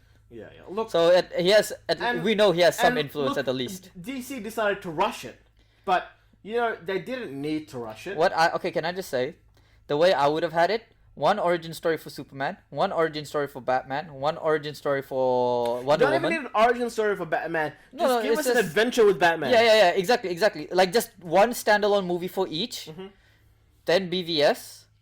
Then Justice League, where you introduce Aquaman and Cyborg. You would have done Superman, Batman film, BVS, Wonder Woman film, Aquaman film, Flash film, right? Then Justice League. Yeah. And then, you know, if you're going to introduce Cyborg in Justice League, that's okay. That's okay because that's only one edition. Because that's almost always how it happens in the animated films too. Yeah, well, yeah, exactly. Like, build up your audience base. Look, Thor and Captain America are not great films. They're entertainment. Like, they're good entertainment. Look, the first Thor movie is garbage. It's all right, but it's not one I would look. If someone asked me how do I get into the MCU, I would never tell them to start Iron at Man. Thor 1. You You always start start Iron with Man. Iron Iron Man. Man. Start with Iron Man. You can even skip Thor 1 for all I give a damn. Yeah. I found Captain America to be good. I thought it was a good story and everything. Captain America is a good one, especially that scene when he first comes out of the super serum soldier. Yeah. And he's jacked, no homo, right? And then he chases that car, and he's like this massive tank of a guy And he chasing pulls a up the car. door. Yeah, it's so cool, and I like that because it shows that even he but it's he's not not the used best. to it. I would give that maybe a 7 out of 10. Well, 3.5 out of 5. Captain America. Yeah. Yeah, 3.5 It's out not of a 5. 4 or 5 film. Like, it's an okay film. Not the best, but you'll enjoy it. Yeah. Captain America number 2. That was awesome. Winter Soldier is, I think, for a lot of people, the top Captain Marvel movies. No, it's one of the top Marvel I don't think movies. It's the top. I don't. Feel It's often the top. considered one of the top. I would say top Guardians 3. of the Galaxy is one of the top films.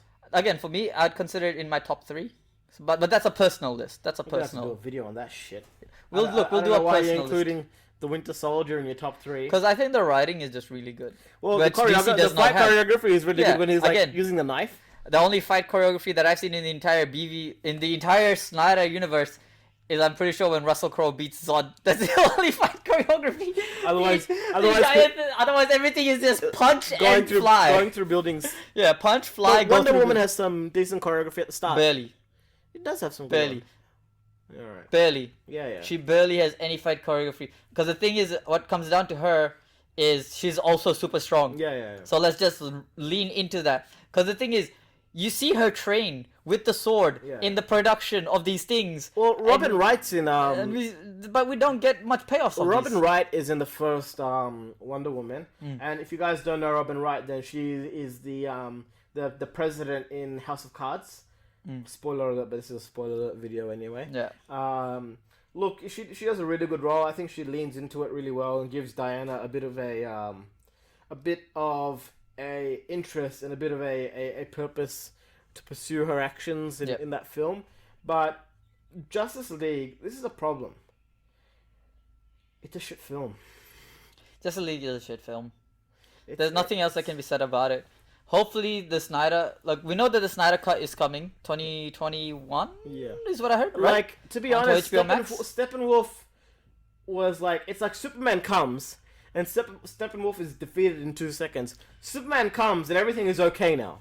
Well, here's the thing. I understand it for the simple reason Steppenwolf, is not as powerful as Darkseid, and we know that Superman is equally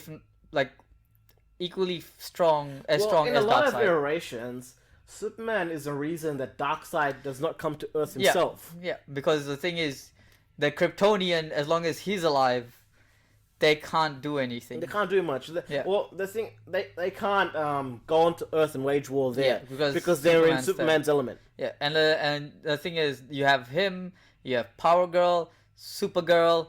There's now too many Kryptonians. Well, not really. There's only Superboy. 3. Oh yeah, and Superboy. Do you want to count Crypto the Superdog? Might as I well. count Crypto the Superdog. I might as well. You do not mess with Crypto the Superdog. Can I just say, great animated cartoon You series. know, Batman also has a dog too. Yeah, Ace. Yeah. Yeah, of course. Come on, bro. Come on. You think I'm not gonna know? He's a Doberman, right? I think so. Yeah. Yeah, it's Yeah, Doberman. he's got Doberman. Is that a Doberman or a German Shepherd? I think he's got the more He's not a German Doberman. Shepherd. He's not a He's German he's got a more Shepherd. Doberman aesthetic. Look, let me Yeah. have a look. A Batman, Ace's dog. Yeah. Just see. Batman's dog, Ace. Yeah. Well, what's that based on? Ace, Batman. Well, they're showing me the metahuman Ace. Oh, screw it. Yeah, it's here, this dog here. We can't show it because we don't want to get, Copyright. copyrighted. Yeah. But just type in Ace the dog Batman. Yeah. He looks very much like a Doberman. Yeah. He most likely is a Doberman. I think he's a Doberman. Yeah. Either way, so yeah, Justice League was a fail. We're getting the Snyder Cut, which is apparently 4 hours long. Close to 4 hours long from what I've heard. So they're going to change it into episodes So instead of a that's feature-length stupid. movie. just make it a feature-length movie, you noobs. Well, from what I heard is apparently it's getting broken up into six episodes rather than 4 1-hour episodes. They're breaking it into 6 so that you will end up paying for 2 months worth of HBO Max. Fuck you. Well, that's the only way I can watch it. So if I have to, I have to, right? You get. And that's not the only way you can watch it. Okay, look, that might not be the look. Look, I don't do any of that shit here, but you know, Look, I'm just saying. Look, if I have to, I have to. You can't get HBO Max in Australia. Yeah, which is the. So you have no other option. I'll have to get it on Foxtel. You can get HBO Max on Foxtel. Yeah, the Foxtel has they have the HBO, like they have like a whole shtick for HBO, so I'll probably end up going through Foxtel on that route, or I'll pull a Whitebeard and become King of the Pirates or something. Goldie Roger. I don't know. Look, I don't know. Look, man. Justice League. It'll be my One Piece. Justice League has issues that I don't think the Snyder Cut can fix. And you cannot blame Joss Whedon for the way it turned out. No one's gonna blame Joss Whedon. Well, they are blaming Joss Whedon. I know they are. As soon as the trailer for the new Snyder Cut came out, yeah, everyone was shitting on Joss Whedon straight away. Yeah, like, straight away. like to be honest, like that's not fair because you know it's not his project. He came towards the end and he just came to tie it all together. He was a good name. He did a great job in the first Avengers. Yep. Age of Ultron was not like all that good. Like, it's not the best thing in the world, but, like, it's an okay job. I love Age of Ultron, but that might just be because I'm a massive James Spader fan. Mm. That's a personal fangirl thing. Age of Ultron is, like, the only standalone thing which is, like, you know, like a standalone adventure. Yeah, true. That's not connected to anything. True. I love... You know what's really funny? If fun little fact. If you watch Age of Ultron, a lot of the times that the actors are on screen and they're talking to Ultron, look at where their eyes are looking at, because they're actually looking at Ultron's crotch, not the eyepieces that are all the way up there. Yeah. Because the thing is, they're so mesmerized by James Spader's acting that they kind of forget where they're supposed to be looking. Right. Because James Spader is just killing it on set, which is no surprise. Yeah, James Spader is a great James actor. Spader, anytime he's on screen, whether it's acting or in a 3D model, he crushes it. Whether it's on television or on film, yeah, he crushes or on it. YouTube or some shit, he's he always crushes there. it. He has a class. I don't know what you're gonna say. Well, see, here's the thing. James Spader is a very experienced actor. Yeah. He was in Boston Legal, so he was the main character on Boston Legal. He was on Boston. He had Blacklist, obviously. A 1.5 season arc, or a one season and 1 episode arc on The Office. Yep. He was on the Blacklist. It's still on the Blacklist. It's Blacklist still going? Still going. Yeah, I think it's on season 6 now. I dropped it after season 4. The plot got repetitive and I didn't pick it up. Okay, so first like 2 to 3 seasons I watched. I watched until his assistant arc was over. I'm not gonna tell you because spoilers. There's this chick that helps him that also becomes a problem later. So I watched the main character. No. So I watched all the way through the end of her arc, which I think is where the series should have ended. Right. But then they were like, oh, this was so huge, let's keep going. And then the plot cycles became repetitive. The main actress got boring. And the plot became predictable. And here's the thing, even though I didn't watch season 4, 5, like the rest of season 4 and 5 and 6, so I have friends and my missus who loves watching the series. Yep. They all love watching the series. And I was like, oh, okay, cool. I haven't watched it. Can you just give me a few hints and I'll see if I can predict it for you? They give me a few hints of what each season is. I predicted it to the dot. And if I can predict something, I hate watching it. You're not gonna watch it. I'm not gonna watch it. And that was the main. Well, a lot of Marvel you can predict as well. Oh, clearly, but the thing is, no, but Marvel isn't trying to be a mystery or something like that. Yeah. Marvel's a very straightforward thing, and the thing is, you know where the influence is coming from. It's from the stories. Well, I guess and the comics. They did succeed in us not understand like basically not realizing that it was going to be a Death of Superman story instead of a Batman v Superman story. I love the fact that we got the Death of Superman. It came out of left field. But the model they used for Doomsday was garbage. What's that film that Supergirl is in? Is it I think it's Batman Superman Apocalypse. Yes, Batman Superman Apocalypse. Yeah. Probably my favorite version of Supergirl. Mine too. Actually, there's the one in the Justice League Animated Unlimited, which is also not bad. Yeah, I don't like that one. It's not bad. It's because it's cool because she also has the clone, which is like her, which is of herself, which is in a prime. Yeah, which is an odd take for Power Girl, and I don't like that. Anyway, the next big movie was what? Wonder Woman? Yeah, Wonder Woman. That grossed over $1 billion. That grossed over $1 billion, right? It was a good storyline. It was a really good story. I just like Gal Gadot's presence on screen, and the only problem there was it was also fairly predictable that Ares was gonna be in the movie. I didn't know in what capacity he was gonna be in the movie, but the moment I was You like, know the guy who played Ares Yeah. is which character does he play in Harry Potter? oh yeah, he's the Professor werewolf Lupin. guy. Yeah, Professor yeah, Lupin. yeah. Okay, here's my thing. So I was watching Wonder Woman the first time, Mm-hmm. in cinemas, and I saw they did that little arc where um they do the gods bit, the little not animated but like a slideshow presentation essentially Yeah. of the god story. Mhm. And I was like, okay, cool. So when I was my I'm big on predicting stuff. So Yeah. people that watch movies with me, they know that I have the habit of predicting stuff early on, and I kind of ruin movies because I predicted a little too easily. I watched that scene and I was like, all right, cool. So Diana is Zeus's daughter. I told my missus. Zeus is Ares' daughter. No, Zeus's daughter. Zeus's daughter? Zeus's daughter. I called that straight away, right? And I told my missus, and she was like, "Oh, really? You think so?" And I was like, "Just wait and watch, right?" And then they mentioned Ares in that same thing. Like Ares is the final villain of this movie. Yeah. I don't know when he's coming. Yeah. I just know he's the final villain. I didn't know maybe we're gonna set him up for the next one, but I was like, he's gonna be the final villain shown in this No, movie. it's- And it turns out that he is. And then they just here's the thing: if they ended this movie on the human element, right, where they beat the bad guy, and it's over, and then they show Ares after being pissed off that his plan didn't work, I think would have been a much stronger send off to set up for another movie after. Yeah, that makes sense. Like the first half an hour, the first 2 acts of Wonder Woman were very strong. Yeah, very strong, very well written. You know, and here's the thing, like, and I think is Wonder Woman happened before Justice League, did it? Yeah, way before. It's set so in the Wonder- 19. No, Wonder Woman was released before Justice League. Oh, you mean like the? Oh, okay, yeah. No, Yeah. I thought you meant in the setting. I'm pretty sure it was released before Justice League because Yeah. you know you can tell the difference between the handling of the Amazons. Yeah. So in Wonder Woman, Patty Jensen has them wearing proper armor. It makes sense. Yeah. Like you know they're like warriors. So like Yeah. why would they be wearing bikinis? Yeah. And then in the Justice League they're wearing bikinis. Well, okay. So here's the thing, though. You know that statement of the Justice League. I know a lot of people had issues with that. I had issues with it. Yeah, a lot. Again, everyone that went to watch the fucking They're movie was like, warriors. yeah, they're not warriors. goddamn bikini models. Yeah, but then here's the fun fact that I found out. So you know the actresses that are playing those Amazon warriors. yeah.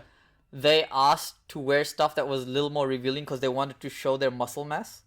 Because their body, they didn't hire actresses. They hired actual female bodybuilders. Right. So that was the shtick there. That's why they ended up dressing the way they did, which was stupid. They shouldn't have listened to him. They already had the costume design. Well, I didn't know that, but Yeah, that's the thing. A lot of people don't, and that's not a fault on you or the people. Yeah. Because that's a genuine criticism, and it's fucking just right. I just thought like, well, who is it? Snyder who directed Justice Yeah, League? yeah. Everyone I just thought he just had he a was being perv. being lecherous or something. No. Which is He was just being a fair he statement. was just being a No, degenerate. it's a fair statement, but the thing is, the bodybuilder chicks were like, "No, we want, because and it was also more comfortable for them, because some of the suits that they had planned, like for the females, it was too tight.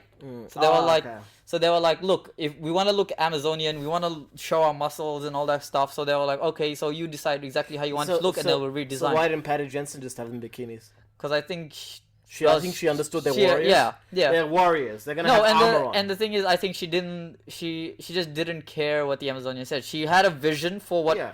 What She did a good her, job. She did a very what good her job. Amazonians were supposed to look like, and she stuck to it. Yeah. Whereas for Snyder, they were just a scene. To be honest, I'm happy that Wonder Woman doesn't wear a one-piece swimsuit. Fair enough. Yeah.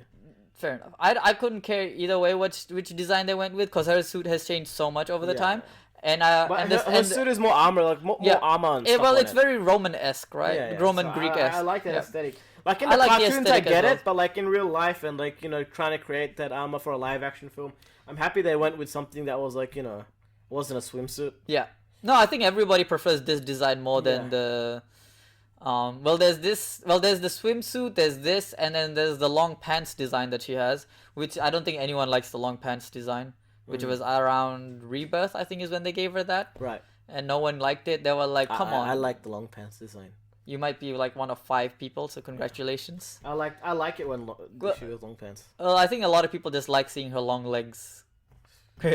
Batman likes seeing her long legs. Who doesn't like seeing her long legs? Can I just say, we see the new trailer for the new Wonder Woman 1984, and there's that scene where she's pushing the 2 trucks, and it's just like the camera just focused on her like her legs for a second there, and I'm just like, yes, give me the thick thighs. Well, Gal Gadot is she's like a runway model. Of course they're gonna focus on her legs. She's a runway model. She was in the Israeli military as well, right? So she's been around. She's got that build and the body to play the role. And then the funniest thing about the Wonder Woman movie is because she's got the accent, and they had to have. She's the only main character that's not gonna come back to Fast and Furious. Oh yeah, because her character technically got killed off, right? Yeah. Her character got killed off, so Han could be killed off. Yeah. But then they fucked around with Jason Statham's bad guy character, made him a good guy, and everyone's like, "What the fuck? Where's the justice to Han?" It's just the simple fact is, where's the weight to these characters? Again, the next Fast and Furious movie, I'm calling it right. You heard it here first. It's gonna be set in space. I'm calling it. They're gonna drive a car onto a rocket and shoot it into space. If that does not happen, I will buy you a full Macca's meal. Yeah, of my choosing. Your choosing. Supersized. Sweet. Yeah. Alright. It's going to space one way or another. Something to do with space. We're not talking about the Fast and Furious that was due to come out this year. The one after that one. Yeah, one after. If they go in space in that one, I wouldn't be surprised. So what, Fast and Furious 10? Yeah, whatever. Fast and Furious 10. Yeah. And then what do we had after the Wonder Woman? Was it Shazam? No, it was Aquaman. Aquaman and Shazam. Let's do Aquaman first, I guess. Do we want to continue a little bit more on Wonder Woman? I think Look, there's not a lot to talk about Wonder Woman. It was so good. Film. It was so good. Like, there's not much to complain about it. Like, no, not about I was pretty general happy. criticism, right? Here's the thing. It's very fresh in that we've got a very strong and powerful female superhero that wasn't shoved down our throats because she was always one of the big three. Well, Wonder Woman was always written well. And then the simple fact is you have a clear contrast comparison between her and Captain Marvel. Yeah. And if you ask, I think any comic book fan, moviegoer fan, who they prefer between the two, they'll say Wonder Woman. Wonder Woman. And you can be that one person out of 10 that'll say Captain Marvel. But even deep down inside, this is the thing. Wonder Woman. We talked about this in our last video. But Captain Marvel has become more of a feminist icon, and that is not necessarily a bad thing, because we all need a bit of change. We do, and we need a change, but it needs to be done better. That's my thing. Yeah, acceptable that it needs to be done better. To be honest, I like Silver Age Miss Marvel.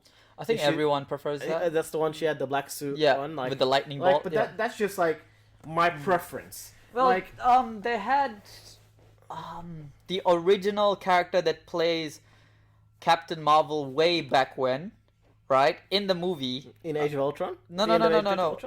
So you know the black actress that's in the movie, the African American one? Yeah.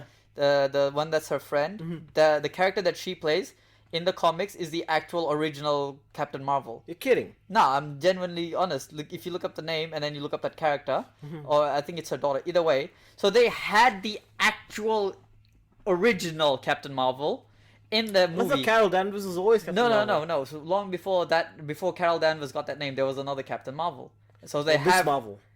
Yeah, Miss Marvel. Correct. Yes, it was Miss Marvel before. Yeah. So they had that in there, and they were like, you know what? Screw this character. We just gotta turn her into a friend, and then you know what? We'll work something out. And then they just shoved Captain Marvel into the thing, and no one cares. Look, Captain Marvel is probably like. You have to say that movies. It's hard not to do a female empowerment movie. Yeah, and the thing with here's the thing. Like when I was being taught about feminism in university, it was taught to us in a way that there was so many This is how it was taught to us. Every single individual has their own different interpretation of feminism. Yeah. Is that how yeah. So when you have that kind of a thing, you always the feminists are always going to be fighting each other because you have something called extreme feminists and you have moderate feminists. Look at the simple fact.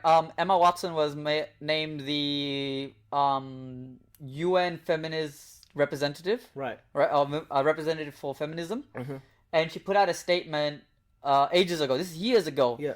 Where she was talking about the equality and women's and men's right and how she doesn't want to belittle men. She wants to bring women up to the same level and ensure that a clear understanding of what equality and equity is, right, between the two.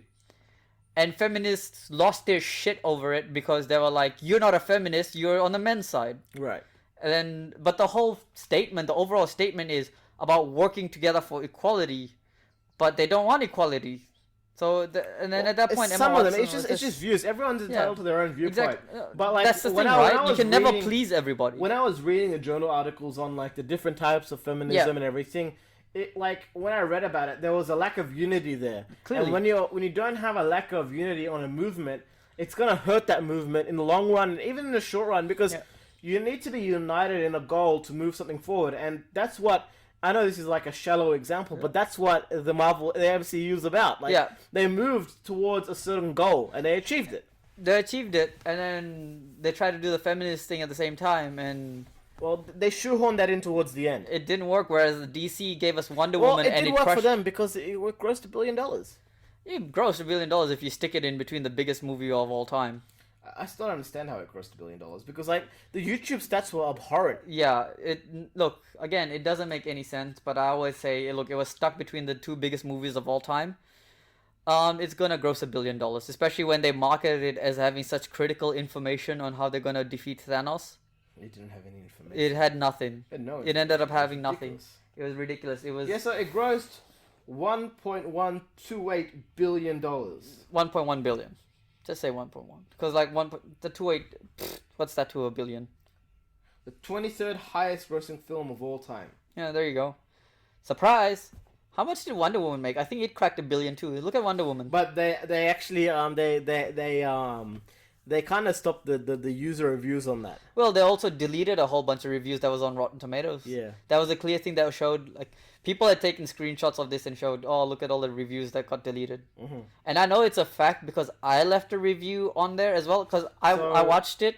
I put my review of what I thought the movie was, and I put it on there. And my review got deleted. And I was like, why? It's at the moment, it's reported to have a 78% approval rating. Captain Marvel? Yeah. My ass. I have never seen a more divided movie in the entire MCU. Metacritic says it's like 64. That sounds more correct. It's like a solid 6. Yeah. I don't know. 5 to 6. I wouldn't call it any higher than that. Audience response had fallen to the audience anticipation poll on Rotten Tomatoes had fallen to 28%. Yeah, see, that's the thing. What was Wonder Woman's gross? I'm checking that now. Wonder Woman. Well, see, Wonder Woman wrote well. It marketed itself well. Gal Gadot knew who she was talking to and who her audience was. You see her interviews, and she's always like, "Look, it's not about women. It's about men and women, and it's about working together." Well, look, I know there are a lot of female comic book fans out there, and like that's a good and awesome thing to have. Like, definitely. But you know me, I'm always trying to get my missus reads a lot, but she reads like classic novels. I always try to get her to read comics. It's always more fun. Wonder Woman made $821.8 million. Right. So it wasn't $1 billion. It wasn't $1 billion, but it got close. Yeah. And the thing is, it got a lot higher than what people were expecting it to. I'm surprised that it didn't crack $1 billion. Yeah, because it's a better movie than Captain Marvel. It is. In every shape and form, it is. And I think that's the thing. That movie was so good. I think Wonder Woman 1984 will do $1 billion. I don't know. I have a bad feeling about Wonder Woman 1984. Really? I know some people are a little bit torn over the way the cheetah looks, but I would think there's only so well you can do a human-esque cheetah look without completely ruining it. Yeah, and now what? Aquaman. I think Aquaman did do $1 billion. Aquaman cracked $1 billion. Look at what did Aquaman do? I'm pretty sure Aquaman cracked $1 billion. It did over $1 billion, well over. I think it cracked $1 billion very quickly as well. Yeah, Shazam didn't. No, Shazam didn't. But that was because of more kid space. Yeah. How did I'm checking. But yeah, like I don't know, like with Captain Marvel, like I don't know, like again we keep coming back to this comparison simply because it is the closest thing to compare to, right? I don't know, like it was a disappointment in my eyes. Like I watched it, I'm just like, okay, this is not the best movie in the world, or it's not the greatest thing out there. It's a very standard movie. I hated that it changed the law. You mean the canon? Yeah, the canon that now she's like an Avenger. She was the first Avenger. She was the first. No, 1.148. 1.148 billion. Yeah, no, seems about right. See, when I went to watch Aquaman, It was crazy became, good. It became the highest grossing installment in the DCEU. Yeah, in the Aquaman. well, you know the funniest thing is, God. I think it also had a very high female turnout. That's the part I crazy hate thing. about Aquaman is when he puts the gold suit on, the gold and green At suit. the end, I'm it's so like, cringy. It's so cringy, right? No, why would you do that? No, but it was cool because they kept to these classic look. No, I like the old look, like with the tats and everything. Yeah, you know, yeah. like no, take that suit off. Look for me. Jason Momoa with just pants, but like full abs and tats is the way to go. Just like, saying. No, the old suit is way better. Like he can just piss that suit off, like tell him goodbye. Look, he just needed the new Trident. He didn't need the shiny goldfish look. Like, why would you do that? Yeah, but Aquaman was a good movie. Amber Heard may not be coming back for the second one, from what I've heard. It's apparently she has lost the case to Johnny Depp. No, Not yet. Can't say that. Okay, we don't want to be sued for libel or anything. Yeah, the allegedly. case is still ongoing. Yeah, and allegations from both sides are coming. Yeah. We know there's a petition out against Amber Heard. Yeah, and I think that's got actually a fair chunk of signatures. Amber Heard wasn't the funnest part of. She wasn't. But she has a very key role in the Aquaman mythos, you know. Of Aquaman for me. I didn't like her in Justice League either, to be honest with you. She's in it for like 5 minutes. Now she comes off as like a snobby person. She's meant to be. I know, but it's a little too snobby, I feel like. But well played. Well, yeah. Look, you can't say that because then everyone's gonna say. How do you want it to be? You don't like a strong female actress type of thing or Yeah. strong female character. Look, it's like in Aquaman. I just the acting just didn't sell it for me. Fair enough. Especially when she ate the roses. Oh yeah, that was funny though. It was stupid, but it was funny. We also had William Dafoe in Aquaman, which to be honest That was pretty cool. Okay, so William Dafoe has now been in Spider-Man and Aquaman, yeah. right? So that's pretty cool. He's increasing that resume there. And he's in John Wick. Oh yeah, and he's in John Wick. Damn, he's just every Everything. awesome thing. For me, if I see a movie and it says William Dafoe is in it, I'm watching it. Well, William Dafoe was in Death Note. Don't. Netflix. That's the one exception. I know he kills it as Ryu though. Ryuk. I watched like all the scenes with him as Ryuk, and I'm like, that's all I need in my life. I don't need to watch the rest of this garbage. I'm just here for William Dafoe. How'd you feel about the casting of an African American L? Yeah, I was like, what the fuck? Why? Because if you want to be diverse, why didn't you just hire a Japanese person? I'm just saying. Oh god, that would have made sense. I'm just saying. Oh, well. If you want to be okay, look, this is the Netflix problem, isn't it? When Netflix casts anything for diversity, the best I can do is black and gay. Am I wrong? When they try to do diverse, it's black and gay. There needs to be more black representation. Oh my god! I was just like, please stop. You know there are other races other than black. What if they made Light a black person? That would have been cool. That would have been dumb as fuck because his name's Light, but then he's black. Why is that dumb? I'm just like, what? He would have the motivation. Oh yeah, actually the writing would make more sense, I guess. It made way more sense. He would have. He would actually have a system. He would have a system to fight against. African American Light would have been a way more compelling story than whatever the garbage we got. Yeah, this crybaby ass bitch. Like so they cast it wrong. Like they should have put an African American Light. They should have swapped it the other way. Yeah, they already had the cast and crew, but oh well. Because like to me, Light is an anti-hero. Like basically he just kills people to further his cause. Yeah. But his cause is the anime Batman. He's the anime Punisher. Is a righteous one. He's basically just trying to clean up the world and clean criminals. And you know, in the manga, it's effective. Yeah. But it's just like a more of a closed off world. Yeah. Yeah. Look, I don't know. Like I know Aquaman did well and everything. It was an okay film. It wasn't the best. But here's the thing. I don't have to enjoy it. My father enjoyed it, and he's like a 50-year-old guy who doesn't like watching films, and he enjoyed it. My brother and fun adventure movie. My brother and sister enjoyed it. So like me being the comic book critic and like just this backseat journalist guy, like you don't take my word for it because a vast majority of people enjoyed it, and if they enjoyed it, then they did a job well done. Look, I'm a comic book reader, so I was like, Aquaman right now in the comics was like having his moment because. After Rebirth, they took his character more seriously. We also got the animated movie for him, Throne of Atlantis. That was so they were really pushing Aquaman forward, and I think they recently did I think it was around the same time actually. There was Aquaman Drowned, which was a big thing, which was about these like sea gods thing. It's really complicated. It's really stupid. Sea gods, isn't that a One Piece thing? Oh yeah, good point. Yeah. Sea gods. Sea gods, it's a One Piece thing. Yeah. So Aquaman was doing like surprisingly well in the comics. They were taking his character more seriously and pushing him more to the forefront, which I think Jason Momoa showing up in the Jason Momoa is the best Aquaman. In the Justice League movie really helped. Yeah. Oh, best thing, I've actually met Jason Momoa and I have a photo with him. So that I should have brought that for this movie. I don't do that shit. I'm sorry. It was pretty cool. I got to meet the guy. He's okay. I'm not the biggest guy, but I'm a decent sized guy. Yeah. I'm a decent sized guy. And he's a freaking mammoth. Yeah. He is so big. We'll throw you into the next room. Yeah, he'll throw easily. And the thing is, my missus, so it was me and my missus, right? And my missus got a photo with him without me. She didn't want me in the photo. She wanted it to be just him and why would she want you in the photo? She I was like, photo with Jason Momoa. I was just like, oh come on! I'm the one that brought you here. And then it was really cool because he wasn't actually supposed to be. Would you have a photo with your missus with Gal Gadot, or would it just be you and Gal Gadot? Oh, just me and Gal Gadot. Yeah, clearly. She was actually due to come to a supernova. Oh my god, I wish. Hopefully, it was cancelled. Look, look. Anytime Gal Gadot is in Australia, the next time I will be there. I am getting a photo and a signature of Gal Gadot. I'm just a huge fan. I'm a huge fan. I love Wonder Woman. I love her stories. There's a comic book series of Gal Gadot. Like it's before DC Rebirth, and it was part of the 52 run, which was about the Firstborn. It's a really great run. I highly recommend people read that. It's really cool. So Wonder Woman has great writing. Her problem is she has very shitty, if any, standalone stories.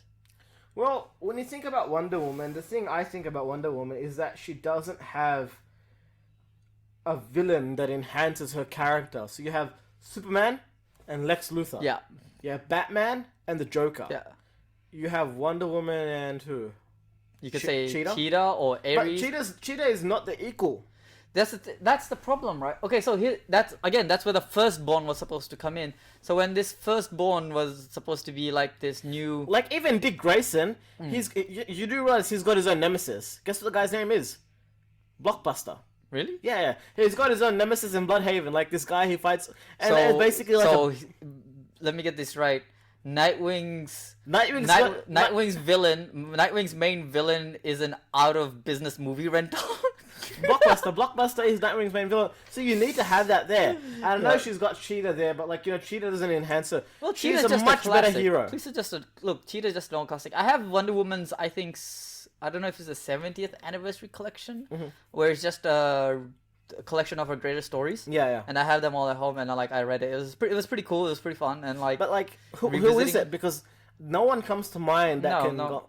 Well, if you guys in the comics have an opinion, you guys in the comments have an opinion about who Wonder Woman's true villain is, the villain that raises her character as a hero up further, like Lex Luthor does to Superman, like Joker does to Batman, then let us know. Because if you ask me who's Iron Man's main villain, even though he was never shown, it was the guy with the 10 rings. What's his called?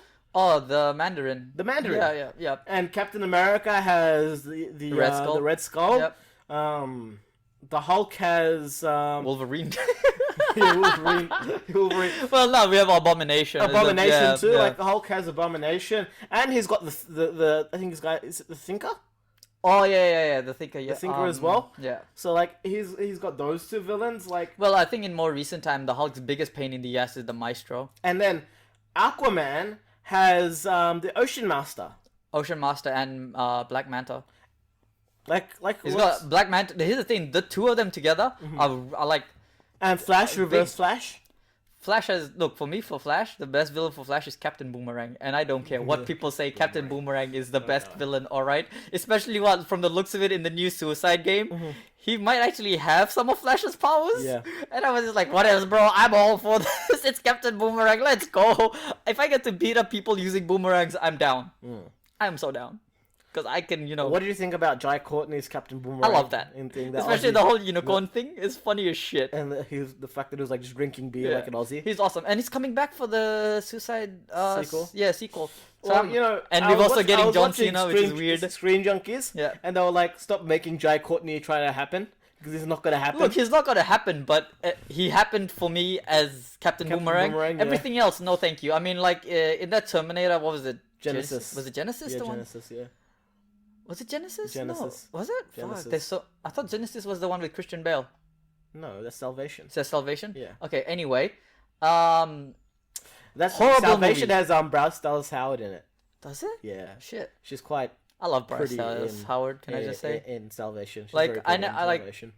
She is MILF material, man. We're not degenerates here. You're the degenerate. I'm a not degenerate. I Look, said she I'm looked- a furry I said she adjacent looked- person, and I don't she care. looked pretty in Salvation. Again, I will say, I'm pretty going sure all it's over. her in Salvation. Let me Yeah. get this right because I'm gonna get owned in the comments. Look, either way, it was a horrible movie. Don't watch it. Jai Courtney is garbage in it, and so is Terminator Emilia Clarke. Salvation was awesome.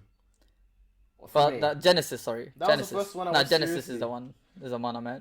It is Genesis, right? Yeah, Genesis is the one with Jai Courtney. Yeah, I thought so. And like, it has Emilia Clarke in it, and it's still garbage. So don't watch it. It's got Bryce Dallas Howard in it. That's awesome. And Sam Worthington. Yeah, I think this was coming off the heels of like Avatar, so he had the power. Well, he had to stop. Everyone thought he had to stop because they were doing does this have the and, star power. and they were doing was it War of the Titans and Clash of the Titans, but it didn't work out. Clash of Titans did well. Yeah, and that's why they made War of the Titans, but it wasn't enough, was it? At the end of the day, they didn't make a third. Well, then again, the story finished in War of the Titans. So Sam that's all right. Worthington did well. Yeah. Salvation only made like $171 million in profit, and that's probably why it didn't do that well. I don't know. I liked it, to be honest with you. It was DCEU going forward. What we have Batman. Oh no, we have Joker. Shazam and Joker. Shazam. Joker. What are you talking about, Joker? That's not DCEU. I know, but it's still a DC produced movie. What? No, we're not going to talk about the Joker. That's not a think so? superhero movie. That's not a DCEU movie. It's We'll talk literally about Taxi Shazam. just remade. Shazam was a great Nickelodeon film. It was an awesome Nickelodeon film, like one of the best Nickelodeon films ever made. You know, the guy that plays Shazam, what's his name again? They had to put the muscle suit on him. Zachary Levi. Zachary Levi. Yeah. You know he was. He also, got jacked for that movie. He was also in Chuck. Was he? Yeah. Huh. And he was also one of the three guys in Thor's film. I think he was in Thor 3. Oh well. He played the I didn't sword know. guy. I didn't even notice. Yeah. Yeah, Zachary Levi, Shazam. That was good. Okay, so people were giving him shit for not getting bulked, but he showed photos of him like flexing with huge muscles and Yeah. stuff. But the clear thing is, you see him like around the time Fun of fact, shooting, he's not bulked Shazam enough. was actually called Captain Marvel. Yeah, he was the original Captain Marvel. Original Captain He Marvel. was the original Captain Marvel, and then Captain Marvel became a Marvel thing, and Marvel and them that had their And issues. then they just made it and Shazam. Yeah, they just turned him into Shazam. No, look, I liked Shazam. I thought it was a good film. You wanna know another fun fact? Mhm. So I think everyone knows that Shazam was a direct reaction to Superman's popularity. I think that much is obvious. Right. But a lot of people don't know this because everyone thinks Shazam's such a B tier hero. Mhm. Shazam actually, when he was released, outsold Superman. Really? He was outselling Superman to the point that DC had to buy the publishers. Oh. Yeah, that's why DC has the Shazam title, and that's why Shazam's gone down the drain. Is because here's a fun fact that I think a lot of people might not know, because this was on the when we had the whole Darkseid war going on in comics. So the individual issues on the back had a Shazam run that no one was paying attention to. Right. And in those back issues, right, Shazam was fighting I think his name is Kotal Khan, who is the father of Darkseid. Right. So while the DC universe in the McCain canon is trying to deal with Darkseid, here's Shazam 1v1ing his dad and winning. Oh no. Yeah. But that's the thing. Shazam is like the perfect antithesis To Superman. to Superman in terms of powers, because one of Superman's main weaknesses is magic. And And Shazam's entire being is a magical. well, Shazam has no weaknesses apart from his own name. The only way to bring Shazam down is to get him to say Shazam and turn back into a kid, But you can or hit him out-muscle repeatedly. You can out-muscle him. How many people can out-muscle Shazam? Didn't you watch that Dark War Apocalypse, Dark Apocalypse War. Yeah, but the characters are fairly nerfed in that, I feel like. Such a stupid film. It's a very stupid film. I know you guys enjoyed it, but I didn't like it. Look, I just find it as a massive cop-out, so I hate it. I thought it was just like a good snuff film. Yeah, fair enough. Fair enough. Look, when it comes to your DC powerhouses, you've got Icon, Superman. Icon. Yeah. I actually know who Icon is. Yeah, they're like If you haven't watched, if you don't know who five people in five of our reviews. If you guys don't know who Icon is, go watch Young Justice season 2. He actually makes appearances. He's in Young Justice season Yeah. 2. He's got a sidekick named Rocket. Yeah, Icon is basically Black Superman, which is whack. Yeah. Yeah. He's got the kinetic energy thing. Yeah. It's cool. He's cool. Yeah. So yeah, Icon, Superman, Black Adam, Shazam are probably the 4 big hitters. Well, the first Shazam and film was Martian actually Manhunter. supposed to have Black Adam in it. Yeah. Adam in it as like Dwayne Johnson was supposed to play Yeah. Black Adam, but then Dwayne Johnson kind of popped out the earth and started leading everything, and then he's like, nah, I want my own film. I don't blame the guy because the thing is, well, Dwayne The Rock Johnson has now been, I think, the top earning actor for 2 years back to back now. Mm-hmm. And look, he does 5 shit movies and does 1 good, right? Well, the ratio is better than Did you that. watch the Skyscraper I watched thing? it, but the only reason I watched it was the only thing available. Oh, it was on our. Remember? I know when I watched it. I watched it on our Japan trip. Yeah, I watched it on our Japan trip because it was the only thing on. It was the only thing. It was that The and only Predator. thing you hadn't watched? Yeah, it was that and Predator, and I was like, sure, I'll watch the 2 garbage movies. I think I rewatched Infinity War on that trip. I watched Infinity War on the way back. Yeah, so look. Dwayne The Rock Johnson clearly has the star power, and he puts asses in seats. Yeah. He does. So when he says, "Hey, I want my own movie first," studios are gonna give it to him. I don't think he'll let his character get beaten up by. Well, so there's a Zachary Levi fun fact that I Shazam. found out recently. I was watching Mr. Sunday reviews, movies reviews. Pretty fun channel, another Aussie channel. Please subscribe. And he was talking about how actors now have like these clause in their contracts where they give as good as they get. Yeah. So if they get their ass kicked through a wall, It's an they old also thing. have to throw someone else through a wall. It's an old thing, Yeah, right? and Like, it's so stupid. because they don't want their star power to diminish Yeah. because they were beaten in a film. Yeah. Like, do you think Heath Ledger gave a crap because he was beaten up in Yeah. in The Dark Knight? I don't think so. No. And like the thing is, look, everyone knows that Black Adam is this overpowered guy, and I think especially in recent years, especially with the whole Injustice series, he's kind of taken the main stage over Shazam. Well, he's become an anti-hero, right? Yeah, to a degree, but he's still a he's Villain. villain. He's still a villain. I still consider him a villain. Well, he's like Shazam and Black Adam. That's Yeah. the hero. Look, and the villain. thing is, if he's the anti-hero, then there's no need for Shazam because Right. you already have Superman. You get me? Yeah, I know. I think keeping him as a pure villain is the right way to go. But hey, DC, you do you. At least you're writing better comics than Marvel, so I'm not gonna diss him. Yeah, some comics are better than Marvel's. Okay, look, Nightwing your runs Nightwing. absolute Look, we don't need to get into a Nightwing rant. Upcoming video up in the future. The Nightwing. butchery of Dick Look, Grayson's we'll Nightwing. do a rant of all types of characters that have been butchered. Okay. I can speak in an entire hour about how they screwed Nightwing's character up. You know what's happened to him now in the 3 Joker War, right? Look, I'm not getting into that thing until the entire story is done written, so I'm just staying out of it. Look, Black Adam. The trailer came out. I think.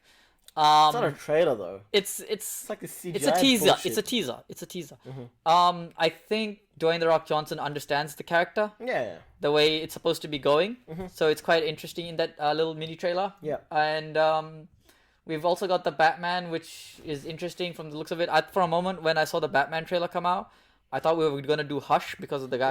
It's more like Batman Year 1 or Year 2. Yeah, but More like Batman again, Year One. but I thought the Bane guy was gonna be Hush because of the guy with the Right. But I thought obviously they can't do Hush because it's a little too You obvious. think he's duct taped his entire face? Yeah, it's weird. And then I think what else? 1984 was the other Wonder big Woman, one, yeah, which I I don't think trailer wise didn't have the biggest response. I don't know. Everyone just like I said, I'm no, a bit everyone worried. just kind of flocked to the Batman trailer. You know, that's the I'm thing. a bit worried about Wonder Woman 1984, especially with our current climate politically Yeah. and They're gonna have to. They have to economically- be very careful on not to tip on people's toes. like if they released it now, yeah, I'll probably go watch it. Like I went to go watch Tenet. Yeah. Like Tenet was an awesome film. Like you guys should all watch Tenet. But like I don't know, we're in a really shifty times now. Like the 007, the fourth 007 film was supposed to be released in April, and that was when I was due to go to Disneyland for the first time, and that got screwed over by coronavirus. Yeah. And then like I was gonna be like, okay, well I'm going to finish off my trip by watching the latest 007. Yeah, but then at an AMC theater. Yeah, that that didn't pan out. And like this is the thing. Like for directors and studios that release movies in this current climate where people are bored and they want content, it's a good thing because I believe and I really do think that people will be grateful to have something new to watch. Yeah. Do you know what I mean? Like, it will be like that. And that's why I believe Christopher Nolan released it. But here's a fun fact about Christopher Nolan. Christopher Nolan got 20% of the first day gross of Tenet.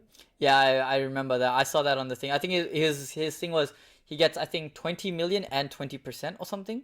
Really? Yeah. So it's not just the gross. He also got a raw paycheck on top. Right. Yeah. So they're not gonna wait. Nuts. They're not gonna wait for the film to like chalk in the money. They're just gonna pay the guy. Yeah. Which well, is the like, thing fair. is, they know if you stick Christopher Nolan, even if he's not directing, you have him in the writing credits or screenplay or whatever. Nolan is great. People's seats are gonna get filled. Right. And I don't know if he has any credits in any upcoming DC properties. Not that I know of. To be honest though, okay, here's the one whack thing. Out of all the DC properties that we are seeing coming, Aquaman was not mentioned. Yeah. So I think that's mostly to do with the controversies with Amber Heard. So they're kind of laying low on that for the time being, I think. Right. Because they wanna make sure everything is out of the way. They're gonna recast that. They're gonna recast that. Well, most likely at this point. I don't think they're gonna do it though. You think so? No. Again, we'll see how it goes. We'll see how that goes. They'll have to pay her contract out. Yeah, most likely. And then the other thing is, of all the upcoming stuff, the one that I'm most hyped about, this is gonna be the weird one. Yeah. Suicide Squad. Suicide Squad. I know it's James Gunn. James Gunn, and the thing is, this is full props to Batista for standing behind James Gunn, right? And believing in that guy. And then the simple fact is, I saw that cast. And there's just a sheer amount of characters. Nathan Fillion's in. I know. I saw that. I was Nathan like, "Hey, Firefly, yay!" And then I was like, "Okay, look, there's a ridiculous amount of cast and crew, and I saw Nathan... there's King Shark in this movie. Can I just say? And he looks just like the Harley Quinn animated character, where he's like this big fluff ball that'll also eat your head off." Is there a trailer been released to that film? There was only a sneak peek. No, there's the trailer. You see characters. Haven't you seen it? It's a sneak peek. Like they have interviews. No, this is the trailer. This is the full trailer. You can see like all the characters. Really? Yeah. I haven't seen it yet. You should watch it. I'll watch it after this. Yeah, you should watch it. Yeah.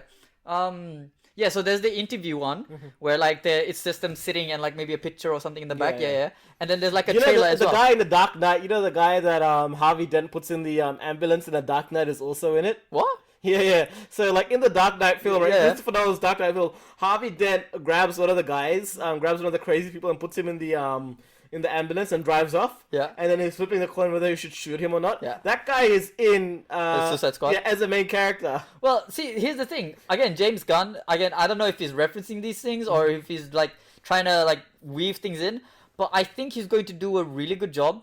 And it's better than David Ayer. Man, look, you don't want to be even here's the thing. Now with the Snyder Cut coming out, people are not giving shit. They're like, release the Ayer cut as well, because there's clearly, if you look at the trailers, there's so much stuff that's been cut out. But I don't really care. I don't care. I don't care. I want to move on. You know? He blew it. Yeah, he had a shot. He blew it. I'm willing to give Snyder his one. The Enchantress was gonna become the villain, a member of the Suicide Squad, and the villain. Like, you guys are idiots. And what the hell is this nonsense that was going on throughout the whole movie? Yeah. She looks like she's having spaz attacks or an orgasm, and I can't tell the difference. She wasn't cast right either. Look, I don't like Cara Delevingne in general. I don't like her in general. I don't think she can act. I'll be honest with you. She's got some good acting credits. I like Cara Delevingne. Have you seen her in what's that stupid The Thousand Cities movie? Paper Planes? No. It was like Valerian. Yeah. Valerian. How garbage is that movie? Well, it's a CGI clusterfuck, and it's like, oh my god, what are you writing? The trailers were pretty good for that film. The trailers were great. Why do you think I watched it? What do you think I watched? Trailers were great, and Luke Benson's original, Comic, yeah. It's a great comic book series. It's Valerian is a French comic, I think, originally. Yeah. It's got like some good feminist stuff in there as well. I don't know. It's not. Look, I don't care about the feminist stuff. I just think the writing in general for that movie is garbage. Yeah. It's like a almost 2 hour long fetch quest that goes nowhere, and then I'm just like, you call this the City of 1,000 Suns or whatever, and I'm just like 1,000 Planets. 1,000 Planets, whatever the fuck it is, and you see like 10, and I'm like, Rihanna's in it. I don't care who's in it, and I don't give a damn about Rihanna. She can be in a million movies. She was in that Battleship one, whatever. She was also in Ocean's 8, which was like also don't care. Didn't watch Ocean 8 because you know why? I was done with Oceans once the original cast was done with it. Ocean's 13. Yeah. Ocean's 13 was done. You know what? I'm done with my heist movies. You would watch Ocean's 14 though. If it was with the original cast? Yeah. Fuck yeah. Yeah. Fuck yeah. It's look, like they play it off, it's his sister. I don't care. You could be his dad for all I give a damn. But it's about the original cast. Look, here's a conundrum. Like, this is a very, very touchy topic because, if even one female fan appreciated Ocean's 8, then it did its job. Then go for it. Look, make a second one. Make a second one. Go for it. My opinion is, on when it comes to having like female versions of already established movies, make your own. Don't do it. Like, learn from Ghostbusters, learn from Ocean's 8. Can we not mention Ghostbusters? That's a whole nother rant. I understand there's a massive inequalities. Like, I'm the guy who understands that, yes, there's inequalities when it comes to Hollywood cinema and film. There's gender inequalities, there is racial inequalities. I understand that. But that doesn't mean I want to see an Indian James Bond. No. Like, I don't want to see an Indian James Bond. I want to see a new character, new universe, who's his own thing. Yeah, look, and get this. Like, if they decided to do something called Son of Bond and he was an Indian guy because James Bond, for some weird reason, decided to... Oh, he's dead. They'll say he's dead. Retire to India and he died there. Okay, then maybe I'd be a little bit intrigued. But I can understand why a majority of white people would just like, no, his son has to be white. Yeah. But like... Well, he's a British intelligence. Yeah, but James Bond will never have a kid of his own. Yeah, well, that's the thing, right? James Bond doesn't have weakness. His whole shtick is he sleeps with women and he moves on. Which is why I can buy him adopting a kid. Which is why I can buy him not having a kid at all, because he wouldn't want to put himself in the risk where he has... Like, he already has love interest issues when it comes to movies. He doesn't need another weakness on top. All of his love interests die. Yeah. So, let's just not, right? Like, so, like, I don't know, if you want to make something called Jane Doe and it's like a Bond series, great, awesome. Go for it. Go for your life. No, just look, write an original script that's like a James Bond-esque about a spy. Yeah. Cast an Indian guy instead of a white guy. That's it. Don't market it. No, but if we need more 50-50 male to female Hollywood lead roles, I agree. Like, make some new stuff. Yeah, look, make some new stuff. Just don't steal the other character's name. If Michaela was the main character of Transformers, I still would have watched that film. I would have watched that film. Look, if Michaela was the main character, I would have 100% watched it, and you know why. I think double the people would have watched that film. Maybe that's not the best point. Yeah. But you get what I'm saying? Like, there was no human main male character for the Transformers series, which is why you could have pushed a main female character there. But, Michael Bay doesn't really do that. I think they were trying to hinder back to the wikis from the animated series, so... But, like, maybe that's a failing... Maybe that's the one thing you can say Christopher Nolan hasn't done in his... Like, heaps in his successful line of films is that he hasn't had a female character as the main protagonist in his film. But, I can understand why he hasn't done that. Probably because it's something he can't do. Fair enough. And maybe that's why we need... if you can't write it, why do it, right? Maybe that's why we need more female directors as well. Yeah. I mean, look, Patty Jenkins, she came out swinging. Yeah. I think she was the first female director to crack almost $1 billion or something. 800, yeah, whatever. She set a record, I think, for a female director. And the thing is, she showed Hollywood that a male director would have done that. No way. I think if a male director wrote Wonder Woman, wrote and directed Wonder Woman, it would have been a fail. Yeah. It would have been a fail because I don't think they would have known what to do with Wonder Woman in the same way Patty Jenkins did. She did a damn good job, and that's why Wonder Woman 1984 is a movie I am looking forward to.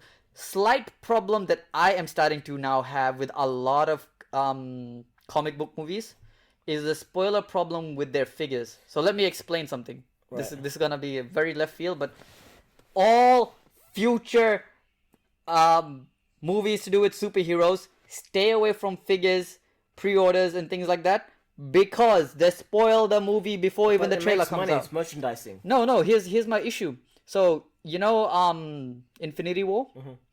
We knew what Thanos was gonna look like in Infinity War, and we knew what it was gonna look like in Endgame before we saw the trailers. Yeah. Why? Because Iron Studios had the pre-order What about for the Funko one Pops? test. Oh my! And the Funko Pops. Wonder Woman, her iconic. You know, in the trailer, they want to show that iconic golden armor. What is that shit? So it's a reference back to Kingdom Come. So if you read Kingdom Come, which if you want, I can give you. I have it. She wears a golden armor in there because the art style of that is, oh my god. Oh, really? So it's an actual thing. It's bro. If you look at the art for Kingdom Come, I don't think you've ever seen comic art that level. It's probably number one. Yeah. I can't believe I've forgotten the name of the artist because I usually remember these things, but sorry. But yeah, to everyone in the comments and that are listening, you know, if you've read Kingdom Come, you understand the next level art of that series. So she in that series wears this golden eagle armor thing, and that's harking back to what she has in 1984. Right. Right. Here's the thing, I knew she was gonna have that armor last year before the trailer came out. You know how? How?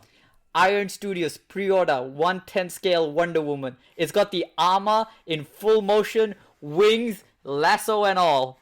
And I was like, oh, so that's what she's gonna look like. And the movie's That not makes even sense. out yet. Because the thing is, Iron Studios, they don't just make figures based on art style. They get the 3D scan. Yeah. You know how I have the Thanos?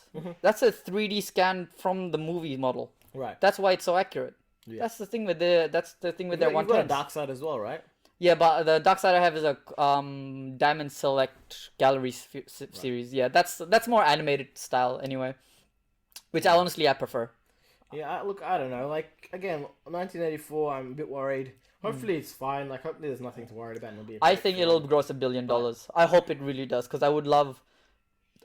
Here's the thing: we've seen Wonder Woman now in basically previous eras twice. I want the next movie. I want a third movie now, current time, and we get the firstborn, and we get her to take up the mantle of either a fully realized god or the new god You of do war. realize Steve Trevor doesn't survive. Well, And it's the problem. at the end of the DCEU. first one. Yeah, at the end of the second one either. Well, probably Because it's in 1984. Yeah, he's probably dead. And the thing is, we have some hints towards that thing anyway because of what Batman says in Justice League, and then Wonder Woman pushes him. Yeah. So look, we don't know exactly what happens, but we'll find out. Obviously, something is very whack there because we thought he was dead, but No, he was signed on for like 3 films. Yes, I saw the contracts. Oh, okay, I cool. had a So look- I had a look we'll for- get a third. Yeah, because I had a look at what the contracts were reported to be, and Chris Pine had signed on for like Three. a 3-film deal. Well, so Wonder Woman 1997 next.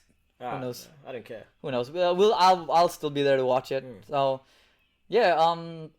Anything else? DC that's coming out. Not necessarily. Look, There's nothing major. Look, they have their Suicide Game coming out, but that's again games. Look, the future of the DCEU is fairly puzzled. It was good news that we got Henry Cavill coming back to play Superman. Well, he never truly quit. He said the only reason he left was because there were scheduling issues, and The Witcher is not just a character he wants to play. It's a personal passion project for him. Yeah. He's a huge nerd. He's read the books. He wanted to play the character. He's played the games. Yeah. As well. But again, the main thing is he played. That's why he didn't take a call for Superman. Apparently, like to accept the role. He was playing World of Warcraft.